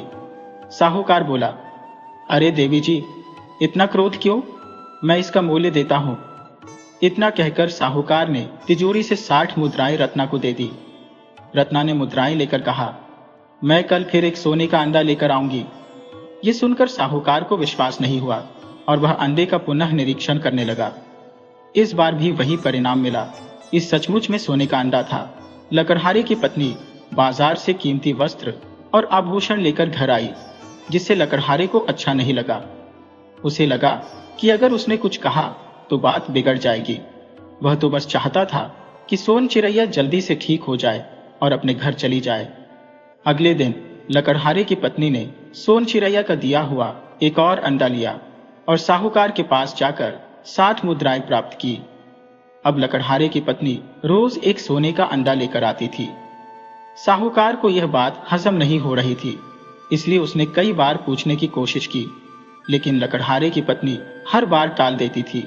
साहूकार को अब यह जानने की प्रबल उत्सुकता थी कि लकड़हारे की पत्नी को सोने का अंडा कहां से मिलता है। इसके लिए उसने एक योजना बनाई। अगले दिन जब लकड़हारे की पत्नी अंडे के बदले 60 मुद्राएं लेकर जा रही थी, तो साहूकार उसके पीछे चल पड़ा। उसने दुकान पर अपने एक लड़के को बैठा दिया। वह घंटों तक लकड़हारे के घर के आसपास छानबीन करता रहा, लेकिन कोई सुराग नहीं मिला। सोन चिरैया ने अपना घोंसला पुराने और घने वृक्ष की शाख पर बनाया था, जिसे सामान्यतः देखा नहीं जा सकता था। साहूकार ने अपनी पत्नी को सारी बात बताई और कहा, तुम किसी भी तरह उससे यह रहस्य पता करो। अगले दिन साहूकार की पत्नी रमा और लकड़हारे की पत्नी रत्ना की मुलाकात नदी किनारे जल भरते समय हुई। साहूकार की पत्नी ने रत्ना के गले में पहने हुए हार की तारीफ करते हुए पूछा, रत्ना, ये हार कितना सुंदर है, कहां से लिया? रत्ना बोली, अरे क्यों नहीं, तुम्हारे पति तो साहूकार है, तुम उनसे जितने चाहो हार बनवा सकती हो। साहूकार की पत्नी ने कहा, हाँ सही कहती हो, लेकिन उन्हें मेरी फिक्र कहाँ रहती है। उन्हें तो बस अपनी दुकान चलाने की पड़ी रहती है। लेकिन तुम्हारे पास इतना धन कहां से आया कि तुमने ये हार खरीद लिया? रत्ना ने मुस्कुराते हुए कहा, यही तो रहस्य है। दोनों की रोज नदी किनारे मुलाकात होती और घंटों बातें होती। अब तक उनकी इतनी गहरी दोस्ती हो चुकी थी कि एक दिन रत्ना ने बातों ही बातों में सोन चिरैया का रहस्य साहूकार की पत्नी को बता ही दिया। रहस्य जानने के बाद साहूकार की पत्नी ने अपने पति को बताया और यह भी स्पष्ट किया कि वह चिड़िया कहाँ निवास करती है। साहूकार की पत्नी और लकड़हारे की पत्नी अब भी रोजाना नदी किनारे मिलती, ताकि लकड़हारे की पत्नी को संदेह न हो। लकड़हारे की पत्नी प्रतिदिन की भांति सोने का अंडा लेकर साहूकार से 60 मुद्राएं प्राप्त करती थी। एक दिन साहूकार की पत्नी ने सोने का अंडा देने का अनुरोध किया और लकड़हारे की पत्नी ने उसकी बात मान ली। अगले दिन उसने अंडा साहूकार के पास ले जाने के बजाय साहूकार की पत्नी के पास लेकर गई। साहूकार की पत्नी ने अंडा देखकर कहा, वास्तव में यह एक चमत्कार है। रत्ना ने कहा, पहली बार मुझे भी विश्वास नहीं हुआ था, अब तो जैसे आदत सी हो गई है। साहूकार की पत्नी ने कहा, रत्ना, अगर यह चिड़िया रोजाना 2-3 अंडे देने लगे तो सोचो क्या होगा। रत्ना ने सोचते हुए कहा, साहूकारनी जी, तब तो मेरे पास बहुत अधिक धन हो जाएगा। साहूकार की पत्नी ने कहा, हाँ, अगर वह चिड़िया रोजाना 4 अंडे देने लगे तो तुम जल्दी ही सबसे अमीर बन जाओगी और तुम्हारे आगे पीछे नौकर घूमेंगे। रत्ना ने कहा, साहूकारनी जी, यह कैसे संभव होगा? वह तो रोज एक ही अंडा देती है। साहूकार की पत्नी ने कहा, तुम उसकी कितनी सेवा करती हो, उसके लिए खाना बनाती हो, उसे रहने का स्थान दिया है और उसकी जान भी बचाई है। क्या वह तुम्हारे लिए इतना नहीं कर सकती?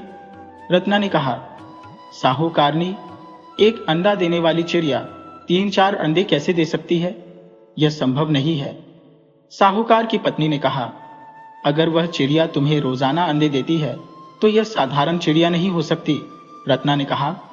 हाँ साहूकारनी, यह सत्य है कि वह साधारण चिड़िया नहीं लगती। साहूकार की पत्नी ने कहा, जब कोई किसी की जान बचाता है तो उसके लिए भगवान के समान हो जाता है। रत्ना ने सहमति में सिर हिलाया और वहां से घर लौट गई। साहूकार की पत्नी ने साहूकार को बताया, काम हो गया, बहुत अच्छे से। लकड़हारे की पत्नी घर पहुंचकर जल रखकर सोन चिड़ैया के पास गई और कहा, सुनो सोन चिड़ैया, क्या तुम्हें याद है जब तुम हमारे घर आई थी तो मैंने तुम्हारी कितनी सेवा की थी? सोन चिड़ैया ने कहा, हाँ मुझे याद है, मैं कैसे भूल सकती हूँ वो दिन जब सोन चिड़ैया ने सोने का अंडा देने का वादा किया था। तो रत्ना और लकड़हारे को उसकी बात पर विश्वास ही नहीं हो रहा था। उसके बाद रात में रत्ना ने उसे भोजन परोसा। प्रातःकाल जब उसने सोने का अंडा देखा तो उसे अपनी आंखों पर विश्वास नहीं हुआ। उस दिन के पश्चात लकड़हारे की पत्नी ने चिड़िया की बेहतर देखभाल शुरू कर दी। जब सोन चिड़िया पूरी तरह स्वस्थ हो गई तो लकड़हारे ने उसे घर से जाने को कहा, परंतु लकड़हारे की पत्नी ने उसे रोकते हुए कहा कि वह हमेशा उनके साथ रहेगी। लकड़हारे की पत्नी ने कहा, अब मैं चाहती हूं कि तुम हमें एक नहीं बल्कि 4 सोने के अंडे दो। यह सुनकर चिड़िया चिंता में पड़ गई और बोली, ये क्या कह रही हो आप? मैं 4 अंडे नहीं दे सकती। गुस्से में आई लकड़हारे की पत्नी बोली, देखो हमने तुम्हारी जान बचाई है, इसीलिए हम तुम्हारे लिए भगवान के समान है। हमने तुम्हें रहने का स्थान और भोजन दिया है, अब तुम्हें कल तक 4 सोने के अंडे देने होंगे। ये कहकर वह वहां से चली गई और बेचारी सोन चिड़िया बहुत दुखी हो गई। अगले दिन प्रातः जब रत्ना रोज की तरह सोन चिड़िया के पास पहुंची तो उसने देखा कि चिड़िया ने केवल एक ही अंडा दिया था। इससे रत्ना को बहुत गुस्सा आया और उसने सोन चिड़िया को डांटने लगी। उसकी आवाज सुनकर लकड़हारा भी वहां पहुंच गया और उसने कारण पूछा। सोन चिड़िया ने उसे सारी बात बताई। लकड़हारे को रत्ना पर बहुत गुस्सा आया, लेकिन रत्ना पर इसका कोई असर नहीं हुआ और वह वहां से चली गई। अगले दिन भी यही हुआ। सोन चिड़िया ने केवल एक ही अंडा दिया। रत्ना ने उसे खूब खरी खोटी सुनाई और धमकी दी कि अगर अगली बार उसने एक से अधिक अंडे नहीं दिए तो वह उसे जान से मार देगी। रात का समय था और सभी सो रहे थे। लकड़हारे के घर के पास 2 व्यक्ति आए। एक व्यक्ति उस वृक्ष पर चढ़ गया जिस पर सोन चिड़िया सो रही थी। उसने सोती हुई चिड़िया को एक पदार्थ सुंघाया जिससे उसकी नींद न खुले और उसे अपनी झोली में डाल लिया। फिर उसने सोन चिड़िया जैसी दिखने वाली एक साधारण चिड़िया को उसके स्थान पर रख दिया और एक सामान्य अंडा भी रख दिया। वे जल्दी से वहां से चले गए। अगली सुबह रत्ना उठी और सीधे सोन चिड़िया के पास गई। उसने देखा कि चिड़िया ने कोई सोने का अंडा नहीं दिया था और जो एक अंडा रोज देती थी उसकी जगह भी एक साधारण अंडा था। यह देखकर रत्ना को बहुत गुस्सा आया। उसने चिड़िया को कसकर पकड़ लिया जिससे वह दर्द से चीखने लगी, लेकिन रत्ना पर इसका कोई असर नहीं हुआ। तभी लकड़हारा, जो रोज की तरह जंगल जाने के लिए बाहर निकला था, यह दृश्य देखकर स्तब्ध रह गया। तभी उसकी नजर रत्ना के हाथ में दबी दर्द से चीखती चिड़िया पर पड़ी। वो तुरंत उसके पास आया और रत्ना से उसे छोड़ने के लिए कहने लगा, पर रत्ना उसकी बात मानने से इनकार कर देती है और सोन चिड़िया को सोने के अंडे न देने के लिए सजा देने पर अड्डी रहती है। लकड़हारे को रत्ना के इस व्यवहार पर बहुत गुस्सा आ जाता है। वह कहता है, इसे छोड़ दो, नहीं तो मैं राजा को तुम्हारी करतूत बता दूंगा। रत्ना लकड़हारे की धमकी सुनकर शांत हो जाती है, क्योंकि वह जानती है कि लकड़हारा अपनी बात पर अमल करेगा। फिर वह चिड़िया से कहती है, ठीक है, मैंने तुम्हें माफ किया, परंतु तुमने आज सोने का अंडा क्यों नहीं दिया? चिड़िया रत्ना के सवालों का कोई जवाब नहीं देती। वह बस अपने आप को रत्ना के हाथ से छुड़ाने की कोशिश करती है और चीं चीं के जा रही थी। लकड़हारा कहता है, रत्ना उसे छोड़ो, उसे बहुत तकलीफ हो रही है। जैसे ही रत्ना चिड़िया को छोड़ती है, वह फुर्र से उड़ जाती है। यह देखकर रत्ना का मुंह खुला का खुला रह जाता है। कई दिन बीत जाते हैं, लेकिन सोन चिड़िया वापस नहीं आती। इस बात से लकड़हारे की पत्नी को बहुत दुख होता है और अब उसे एहसास हो जाता है कि उसे सोन चिड़िया के साथ ऐसा नहीं करना चाहिए था। उधर लकड़हारे को लगता है शायद वह अपने घर सुंदरवन चली गई है और इस बात से वह भी खुश था। पर सच तो कुछ और ही था, क्योंकि सोन चिड़िया को किसी ने पिछली रात को चुरा लिया था धीरे धीरे 2 महीने का समय बीत गया। रत्ना के पास जितना भी धन था वह सब खत्म हो गया। उसकी रानी जैसी ख्वाहिशें थी और इन्हीं ख्वाहिशों के कारण उसका सारा धन समाप्त हो गया। तब उसने लकड़हारे को कुछ धन देकर एक छोटा मोटा व्यापार करने को कहा। लकड़हारे ने उस धन से एक दुकान खोल ली, जिससे उसका व्यापार चलने लगा। अब लकड़हारे की पत्नी की छोटी मोटी ख्वाहिशें और बच्चों की पढ़ाई लिखाई हो जाती थी। एक दिन रत्ना नदी के किनारे साहूकारनी से मिली। साहूकारनी अब बदल चुकी थी। उसके गले में मोतियों की माला थी और शरीर पर नए नए वस्त्र थे। रत्ना ने साहूकारनी से उसका राज पूछा। साहूकारनी ने बताया कि अब उसके पति का व्यापार बहुत अच्छा चल रहा है, जिसके कारण अब उन्हें खूब आमदनी हो रही है। रत्ना को साहूकारनी की बातों पर विश्वास नहीं हुआ। वह साहूकार की दुकान की तरफ से होती हुई आई और देखा कि सच में उसकी दुकान काफी बड़ी हो गई है और वहां बहुत भीड़ थी। यह देखकर रत्ना चिढ़कर चुपचाप घर आ गई। शाम को जब लकड़हारा घर आया तो रत्ना ने कुछ भी नहीं कहा।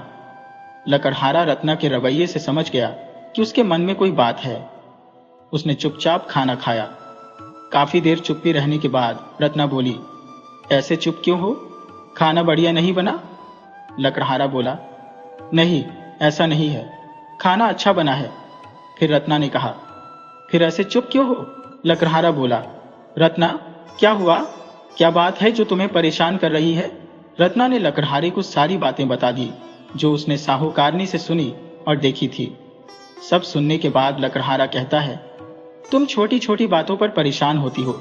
उनकी अपनी दुकान है और ये सब किस्मत की बात है। हमारी नई दुकान है और धीरे धीरे सब ठीक हो जाएगा। रत्ना कहती है, हाँ, वही तो और 2 महीने हो गए, अभी तक धन की कोई आमदनी नहीं हुई। लकड़हारा कहता है, अभी अभी दुकान खुली है, फिर भी इतनी आमदनी हो रही है कि हमें 3 वक्त का खाना और बच्चों की पढ़ाई हो जाती है। रत्ना कहती है, बस इतना ही, इसके अलावा और कुछ बचता ही नहीं है। लकड़हारा बोला, बाकी पैसे तो तुम अपनी ख्वाहिशों में उड़ा देती हो। रत्ना ने लकड़हारे को घूर कर देखा। उसकी बातें सुनकर रत्ना को गुस्सा आ गया और दोनों में बहस शुरू हो गई। उनकी बहस से उनके बच्चे परेशान होने लगे। सबसे छोटा बच्चा चिल्लाया, मम्मी पापा, बहुत हो गया ये रोज रोज का लड़ाई झगड़ा। अगर झगड़ना ही है तो बाहर जाकर कीजिए, आपकी लड़ाई से हमें पढ़ाई में दिक्कत हो रही है। रत्ना और लकड़हारे ने उसे देखा और फिर एक दूसरे को। थोड़ी देर बाद छोटा बच्चा रोते हुए घर से बाहर भागते हुए बोला, माफ कर दो, गलती हो गई माँ बाबा, अब नहीं बोलूंगा ऐसे। रत्ना और साहूकारनी के बीच सब कुछ ठीक चल रहा था। दोनों हर रोज नदी के किनारे मिलती थी, पर एक दिन जब रत्ना पानी भरने नदी पर गई तो साहूकारनी वहां नहीं मिली। उसने काफी देर तक इंतजार किया पर वह नहीं आई। रत्ना को लगा शायद वह पहले ही पानी भरकर चली गई होगी। यह सिलसिला कई दिनों तक चला। एक दिन रत्ना ने सुना कि साहूकारनी ने जल भरने और घर के कामकाज के लिए नौकर रख लिया है। यह सुनकर रत्ना को बहुत हैरानी हुई। इतनी अमीरी हो गई कि नौकर तक पालने लगी। वह सोचने लगी। जल भरकर घर जाते वक्त उसने कुछ औरतों को साहूकारनी के बारे में बातें करते हुए सुना। एक औरत बोली, मुझे लगता है उसने काला जादू किया है, तभी तो दिन पर दिन अमीर होती जा रही है। दूसरी औरत ने कहा, हाँ, मैंने भी उसे किसी पिंजरे में बंद पक्षी से बातें करते हुए देखा था, पता नहीं क्या कर रही थी। रत्ना को शक हुआ कि कहीं वह सोन चिड़िया तो नहीं। नहीं, वो कैसे हो सकती है, वो तो मेरे हाथ से उड़ गई थी। रत्ना सोचने लगी, पर क्या पता वह उड़ते उड़ते साहूकारनी के घर पहुंच गई हो। नहीं, वह उसके घर क्यों जाएगी। वह अपने मन में बातें करने लगी। रत्ना अपने ख्यालों में डूबी हुई घर आई। उसके मन में कई सवाल उमड़ने लगे। जब शाम को लकड़हारा घर आया तो वह रोज की तरह हाथ मुंह धोकर खाने के लिए बैठ गया। उसने रत्ना को सोच में डूबा हुआ देखा। अब क्या हुआ, किस बात की परेशानी है? लकड़हारे ने पूछा। रत्ना ने खाना परोसा और लकड़हारा चुपचाप खाने लगा। काफी देर बाद रत्ना की चुप्पी टूटी। सुनो जी, मुझे लगता है। लकड़हारे ने बीच में बात काटते हुए कहा, देखो रत्ना, आज कोई बहस नहीं, मैं बहुत थक गया हूं और बच्चों की परीक्षाएं भी नजदीक है, तो आज रहने दो। रत्ना उसकी बात सुनकर चिढ़ गई। आपको तो लगता है मैं हमेशा आपसे बहस ही करती हूं, उसने कहा। लकड़हारा बच्चों की तरफ देखता है जो चुपचाप पढ़ाई कर रहे थे। रत्ना भी उनकी तरफ देखती है, लेकिन उनकी आवाजें सुनकर बच्चे भी उनकी तरफ देखने लगते हैं। रत्ना कहती है, क्या है, ऐसे घूर घूर कर क्या देख रहे हो? छोटा बच्चा कहता है, कुछ नहीं माँ, और अपनी जगह से उठ जाता है। रत्ना पूछती है, अब कहाँ चला, पढ़ना नहीं है क्या?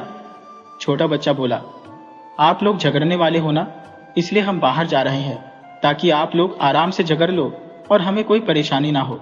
उसकी बातें सुनकर रत्ना उसे घूर कर देखती है। थोड़ी देर बाद छोटा बच्चा रोते हुए घर से बाहर भागता हुआ दिखाई दिया। माफ कर दो, गलती हो गई माँ बाबा, अब फिर से नहीं बोलूंगा, कहकर वह रोने लगता है। रत्ना बाकी के बच्चों की तरफ देखती है और कहती है, तुम दोनों को भी जाना है? बच्चे सिर हिलाकर ना में जवाब देते हैं और चुपचाप पढ़ने लगते हैं। लकड़हारा रत्ना से कहता है, बस करो, क्यों गुस्सा कर रही हो? रत्ना कहती है, तो क्या करूं आपसे? कुछ कहती हूं तो आपको लगता है कि मैं बहस कर रही हूं। अब लकड़हारा बात बिगड़ते देख आखिर पूछ ही लेता है, अच्छा तो ठीक है, बोलो क्या कहना चाहती हो? रत्ना उनकी बातें सुनकर उसे देखती है और फिर कहती है, नहीं नहीं, रहने दीजिए, आप क्यों सुनेंगे मेरी बात? मैं तो बहस करती हूं ना। हाँ हाँ, सही कहा, इस घर में मैं ही हूं जो बहस करती हूं, बाकी सब तो बहुत अच्छे हैं। ये कहते हुए रत्ना वहां से उठकर चली जाती है। उसकी बातें सुनकर लकड़हारा अपना सिर पकड़ लेता है और कहता है, इस औरत का कुछ नहीं हो सकता। अगले दिन रत्ना फैसला करती है कि वह साहूकारनी के घर उसे मिलने जाएगी। वह एक घड़ा लेती है जिससे वह हर रोज जल भरकर लाया करती थी और चल पड़ती है। साहूकारनी के घर पहुंचते ही उसने देखा कि कुछ नौकर बाहर बैठे काम कर रहे थे। नौकरों की संख्या ज्यादा नहीं थी, बस 4-5 ही थे, लेकिन थे तो सही। रत्ना जैसे ही आगे बढ़ती है, एक नौकर उसे रोक लेता है और पूछता है, रुको, कहाँ जा रही हो, किससे मिलना है? रत्ना कहती है, मैं साहूकारनी से मिलने आई हूं। नौकर कहता है, वो अभी घर पर नहीं है, बाद में आना। इतना कहकर नौकर वहां से चला जाता है। रत्ना कहती है, घर पर नहीं है? अरे सुनो, लेकिन तब तक नौकर जा चुका होता है। रत्ना वापस आने लगती है, तभी उसे खिड़की से घर के अंदर एक पिंजरा दिखाई देता है। रत्ना रुककर उसे ध्यान से देखने की कोशिश करती है, पर अंधेरा होने के कारण अंदर साफ दिखाई नहीं दे पा रहा था। वह धीरे धीरे आगे बढ़ने लगती है। उसे पिंजरे में एक पक्षी दिखाई देता है जो काफी हद तक सोन चिरैया जैसी लग रही थी। तभी वह नौकर दोबारा वापस आ जाता है और रत्ना से कहता है, तुम अभी तक यहां से गई नहीं हो? मैंने बोला था ना कि साहूकारनी घर पर नहीं है, जाओ हटो यहां से। रत्ना वहां से वापस चली जाती है, पर उसे यही लग रहा था कि वह सोन चिरैया ही थी। शाम के समय लकड़हारा घर आता है और रोज की तरह हाथ मुंह धोकर खाना खाने बैठ जाता है। रत्ना खाना परोस देती है। लकड़हारा खुशी खुशी खाना शुरू करता है।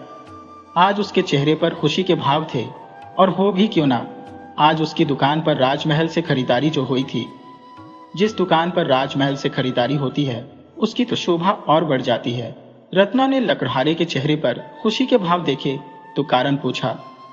लकड़हारा ने बताया कि आज उसकी दुकान पर राजमहल से खरीदारी हुई है। रत्ना को लकड़हारे की बात पर विश्वास नहीं हुआ।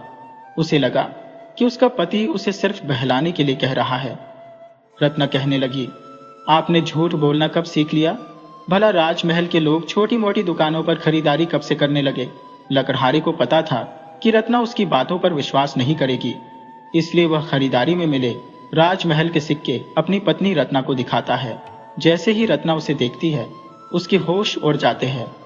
वह सिक्के को उलट पलट कर देखने लगती है। ये वाकई राजमहल के सिक्के थे, जिसका मतलब था कि आज सच में उसकी दुकान से राजमहल ने खरीदारी की थी। फिर लकड़हारे ने जल्दी से खाना खत्म किया और बच्चों की पढ़ाई में थोड़ी मदद करने लगा। वह पढ़ा लिखा नहीं था, लेकिन वह रोज दुकान से आने के बाद अपने बच्चों की पढ़ाई पर ध्यान देता था। आजकल के माँ बाप ऐसा नहीं करते। उन्हें लगता है कि बच्चा स्कूल कॉलेज में पढ़ लिया तो सब आ गया, लेकिन सच ये है कि जब तक बच्चे खुद से पढ़ाई नहीं करेंगे, उन्हें कुछ नहीं आएगा, और अगर कुछ आए भी तो वह किसी काम का नहीं होगा। ये बात लकड़हारा अच्छी तरह समझता था, इसलिए वह रोज अपने बच्चों की पढ़ाई पर ध्यान देता था, और इसी वजह से वह भी कुछ पढ़ना सीख गया था। पढ़ाई के बाद जब बच्चे खाना खाकर सो गए, तब रत्ना ने अपने पति से सोन चिरैया के बारे में बात करना उचित समझा और लकड़हारे को सारी बातें बता दी जो उसने साहूकार के घर पर देखी थी। रत्ना कहने लगी, देखो जी, हो ना हो, मुझे यही लगता है कि वह सोन चिरैया ही थी। लकड़हारे को पता था कि रत्ना सोन चिरैया को लेकर कितनी परेशान है, क्योंकि सोन चिरैया के कारण उसे अच्छी आय मिली थी, जिससे वह अपनी पसंद की जिंदगी जी सकती थी। लेकिन जो भी हो, लकड़हारे को यह सोचने पर मजबूर कर दिया कि साहूकार की आय अचानक इतनी कैसे बढ़ गई और वह नौकर चाकर भी रखने लगा। लकड़हारे ने भी सुना था कि वह चिरैया की बलि देता है। रत्ना की बातों ने उसकी जिज्ञासा बढ़ा दी थी। क्या तुमने सच में सोन चिरैया को देखा था? लकड़हारे ने पूछा। रत्ना कहने लगी, यकीन नहीं हो तो मैं कह सकती हूँ कि मैंने वहां चिरैया को देखा था, लेकिन यह यकीन नहीं कर सकती कि वह सोन चिरैया ही थी। पर मुझे ऐसा लगा था कि वह सोन चिरैया ही थी। फिर दोनों ने ठान लिया कि वे सोन चिरैया के बारे में जरूर पता लगाएंगे। अगले दिन लकड़हारे ने अपनी पत्नी से कहा कि वह एक बार फिर से साहूकारनी से मिलने जाए, लेकिन यह भी कहा कि जाने से पहले पता कर ले कि वह सच में घर पर है या नहीं। रत्ना ने हामी भर दी और नदी की तरफ जल भरने चली गई। उधर लकड़हारा भी अपनी दुकान की ओर चला गया। शाम को जब लकड़हारा घर आया तो रत्ना ने बताया कि उसे कुछ पता नहीं चला और वह साहूकारनी से नहीं मिल पाई। रत्ना का जवाब सुनते ही लकड़हारा समझ गया कि सोन चिरैया साहूकार के पास ही है और उसने साहूकारनी से ये सारे काम करवाए थे। लेकिन समस्या यह थी कि वे वहां तक पहुंचे कैसे। काफी सोच विचार के बाद लकड़हारे ने एक निर्णय लिया और कहा कि आज रात वे वहां जाएंगे और देखेंगे कि क्या वह सच में चिरैया की बलि देता है। अगर वह बलि देता होगा तो वह घर से बाहर जरूर निकलेगा। दोनों ने इस बात पर सहमति जताई और गहरी रात में साहूकार के घर की ओर चले गए। वहां पहुंचकर उन्होंने साहूकार के घर के चारों तरफ निगरानी शुरू कर दी, लेकिन उन्हें कुछ भी नहीं मिला। आधी रात बीतने को आ गई थी, लेकिन साहूकार के घर से कोई बाहर नहीं निकला। रत्ना ने कहा, देखो जी, आधी रात बीत गई है, लेकिन अब तक कोई भी बाहर नहीं आया। लगता है आज कुछ हाथ नहीं लगेगा। लकड़हारा भी सहमत होकर बोला, हाँ, तुम सही कहती हो रत्ना। तभी उन्होंने एक बैलगाड़ी को आते देखा। रत्ना और लकड़हारा दोनों जल्दी से छुप गए और बैलगाड़ी को देखना शुरू किया। बैलगाड़ी सीधा साहूकार के घर के दरवाजे पर रुकी। उसमें से दो आदमी बाहर निकले और 2-3 पिंजरे निकालकर साहूकार के घर में दाखिल हुए। यह देखकर रत्ना आगे बढ़ने लगी, लेकिन लकड़हारे ने उसे रोक लिया और इशारा किया कि वहां नौकर भी है। हमारा वहां जाना ठीक नहीं होगा, लकड़हारे ने कहा। रत्ना बोली, तो फिर हम कैसे पता करेंगे कि वो सोन चिरैया के साथ क्या करने वाला है? लकड़हारे ने जवाब दिया, देखो भाग्यवान, हमें इंतजार करना होगा। रत्ना ने चिढ़कर कहा, उसने हमारी चिरैया को चुरा लिया और तुम कह रहे हो इंतजार करो? मुझसे तो नहीं होगा। इतना कहकर वह तेजी से आगे बढ़ी और छुपते छुपाते साहूकार के घर के दरवाजे से अंदर चली गई। लकड़हारा बस खड़ा उसे देखता रह गया। इस औरत का क्या करूं? लकड़हारा बड़बड़ाया। अब वह अपनी पत्नी की फिक्र में पड़ गया। ना चाहते हुए भी उसे भी अंदर जाने की योजना बनानी पड़ी। लकड़हारा जब कदम बढ़ाने लगा तब तक दरवाजा बंद हो चुका था। यह देखकर वह परेशान हो गया। उसे समझ नहीं आया कि क्या करे। तभी उसने घर की दीवार देखी और ना चाहते हुए भी उस पर चढ़ गया। साहूकार के घर के अंदर आकर उसने देखा कि वहां कोई नहीं था। उसने रत्ना को ढूंढना शुरू किया, लेकिन उसे डर था कि कहीं पकड़ा ना जाए। थोड़ी खोजबीन के बाद उसे रत्ना मिल गई। रत्ना ने बताया, मैंने एक कमरे में सोन चिरैया और भी कई चिरैया देखी हैं, जिन्हें शायद अभी लाया गया है। लकड़हारे ने कहा, तो देर किस बात की? चलो सोन चिरैया को लेकर आते हैं। रत्ना ने मना किया, नहीं, इसमें खतरा है। दरवाजे पर 2 पहरेदार पहरा दे रहे हैं। लकड़हारे ने पूछा, तो अब क्या करें? रत्ना ने सुझाव दिया, हमें उनके हटने का इंतजार करना होगा। लकड़हारे ने कहा, पर अब तो सुबह भी होने वाली है, हमें चलना चाहिए। रत्ना ने कहा, मैं तो सोन चिरैया के बिना नहीं जाऊंगी। आपको जाना है तो आप जा सकते हैं। रत्ना की बात सुनकर लकड़हारे को चिंता हुई कि कहीं वह पकड़ी ना जाए। ना चाहते हुए भी वह रत्ना के साथ रुक गया। दोनों उस कमरे की तरफ गए जहां सोन चिरैया को रखा गया था और छुपकर पहरेदारों के हटने का इंतजार करने लगे। थोड़ी देर में हल्की रोशनी निकलने लगी। एक पहरेदार ने उबासी लेते हुए दूसरे से कुछ कहा और वहां से चला गया। दूसरा पहरेदार भी बैठे बैठे सो गया। यह देखकर रत्ना और लकड़हारा तुरंत कमरे के अंदर घुस गए। अंदर पहुंचते ही उन्होंने देखा कि सभी पक्षियों को पिंजरों में बंद रखा गया है। यह देखकर उनका दिल भारी हो गया। उसने देखा कि पक्षियों का दुख कितना स्पष्ट था। ये पक्षी जो कभी आसमान की ऊंचाइयों पर उड़ा करती थी, अब साहूकार की कैद में थी। रत्ना ने कहा, अरे ये सभी पक्षियां एक जैसी दिख रही है। वे दोनों असमंजस में थे कि सोन चिरैया कौन सी है। तभी रत्ना की नजर पिंजरे में रखे सोने के अंडे पर पड़ी जो हर पिंजरे में था। ये देखकर वे दोनों चकित रह गए। तभी दरवाजे पर दस्तक हुई और एक आवाज आई, देखो तो कौन आया है बिना बुलाए। रत्ना और लकड़हारा दरवाजे की ओर देखने लगे। साहूकार अपने पहरेदारों के साथ खड़ा था जिनके हाथों में लाठियां थी। साहूकार ने कहा, पकड़ लो इन्हें। वे भाग भी नहीं सकते थे, चारों तरफ से घिर चुके थे।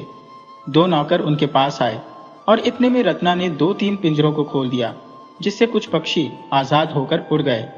नौकरों ने रत्ना और लकड़हारे को पकड़ लिया। साहूकार बोला, तुमने क्या किया मूर्ख औरत? तुम्हें पता है ये पक्षी कितने कीमती है?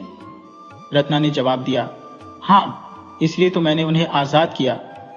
साहूकार ने कहा, इसकी कीमत चुकानी पड़ेगी। ले जाओ इन्हें और कैद कर दो। पहरेदार दोनों को एक कमरे में बंद कर देते हैं और साहूकार वहां से चला जाता है। लकड़हारा ने कहा, अब हम क्या करेंगे? रत्ना ने कहा, पता नहीं, जो पक्षियां आजाद हुई थी उनमें से एक सोन चिरैया भी थी। वह तेजी से उड़कर अपने घर सुंदरवन की ओर चली गई।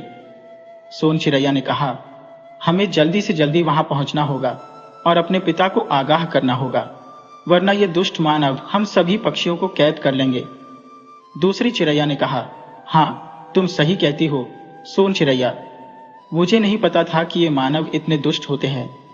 सोन चिरैया ने जवाब दिया, अरे नहीं, ऐसा मत कहो, सभी मानव एक जैसे नहीं होते।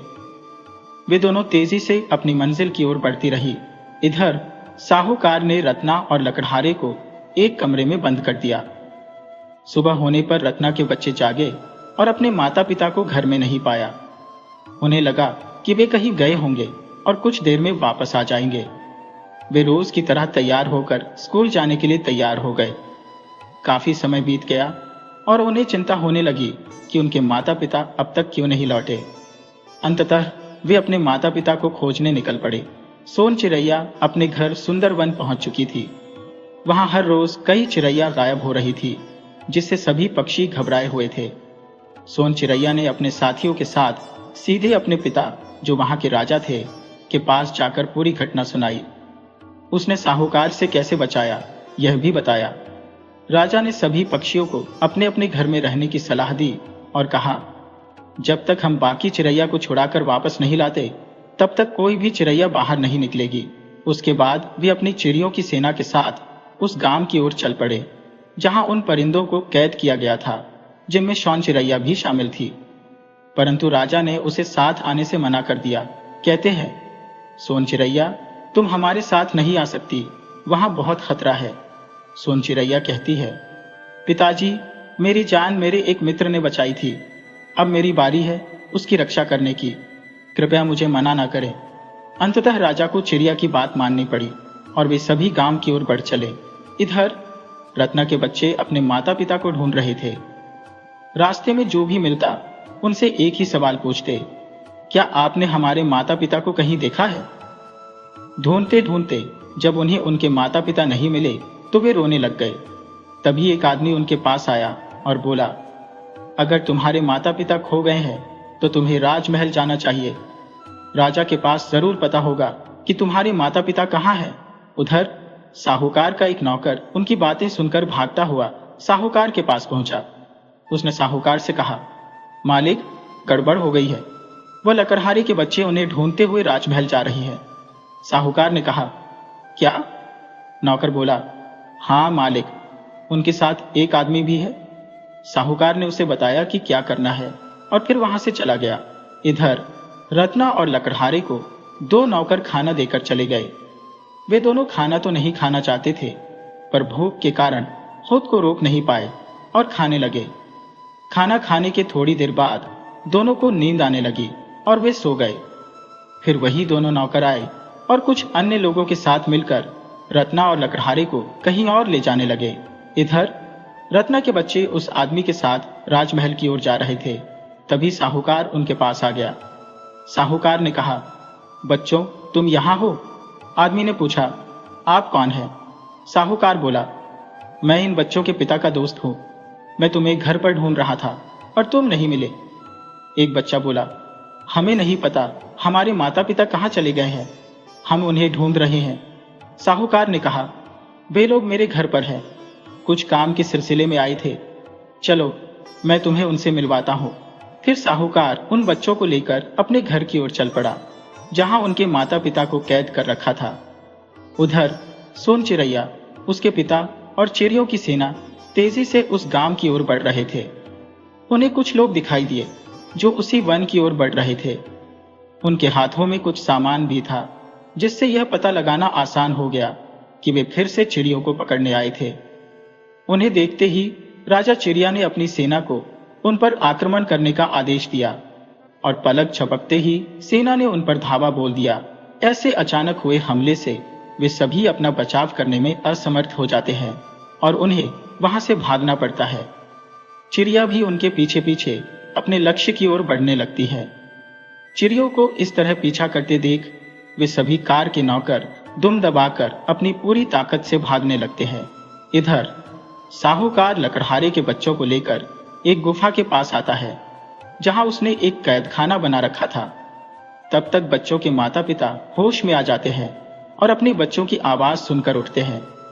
खुद को कैदखाने में पाकर वे साहूकार और बच्चों को देखते हैं। रत्ना कहती है, तुमने हमें यहाँ कहाँ बंद किया है और बच्चों को क्यों लाए हो?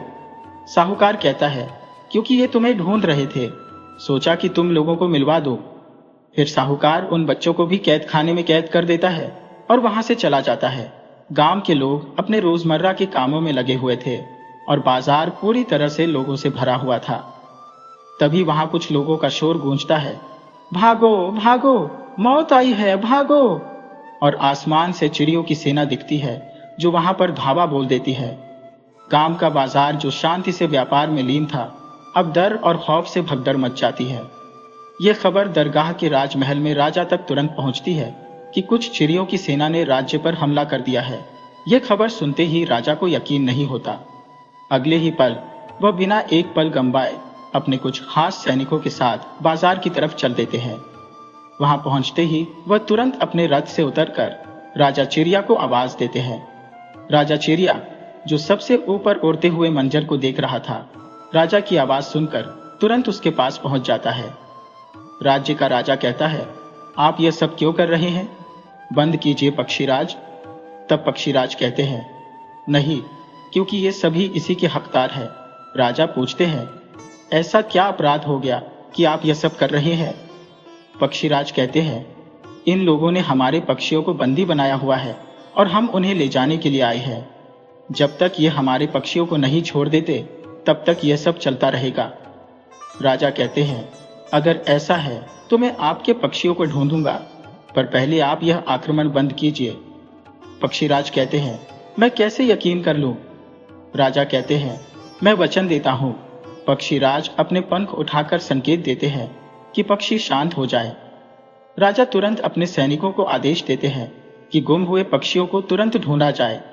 तभी भीड़ में से एक आदमी राजा से कहता है, मुझे पता है वह शख्स कौन है जो पक्षियों को कैद करता है। राजा पूछते हैं, कौन है वह? तब आदमी कहता है, साहूकार। सभी लोग एकदम से कहते हैं, हाँ महाराज, वही दुष्ट है जो रोज पक्षियों को कैद करता है। सोन चिड़िया आती है और रत्ना और लकड़हारे के बारे में बताती है कि साहूकार ने उन्हें भी बंदी बना रखा है। सैनिक साहूकार को पकड़कर लाते हैं और बाकी कैद हुए पक्षियों को भी आजाद कर देते हैं। रत्ना और लकड़हारे को भी आजाद कर देते हैं। राजा साहूकार को गिरफ्तार करवा लेते हैं। पक्षीराज साहूकार और उसकी पत्नी को कड़ी से कड़ी सजा देने को कहते हैं, जिसे राजा भी मान लेते हैं। फिर सभी पक्षी मिलकर अपने घर सुंदरबन की ओर चल पड़ते हैं। साहूकार कितना भी क्षमा याचना करता है, माफी मांगता है, लेकिन कोई भी उस पर ध्यान नहीं देता। रत्ना को भी अपनी गलती का एहसास हो जाता है और वह सोन चिड़िया से माफी मांगती है। सोन चिड़िया उसे माफ कर देती है और बाकी चिड़ियों के साथ अपने घर सुंदरबन की ओर जाती है। दोस्तों, अगर आपको ये कहानी पसंद आई हो तो कृपया हमारे चैनल को सब्सक्राइब करें, वीडियो को लाइक करें और शेयर करें।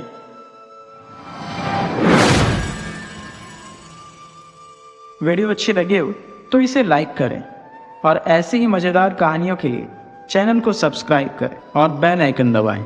ज़्यादा से ज़्यादा अपने दोस्तों को शेयर करें। धन्यवाद।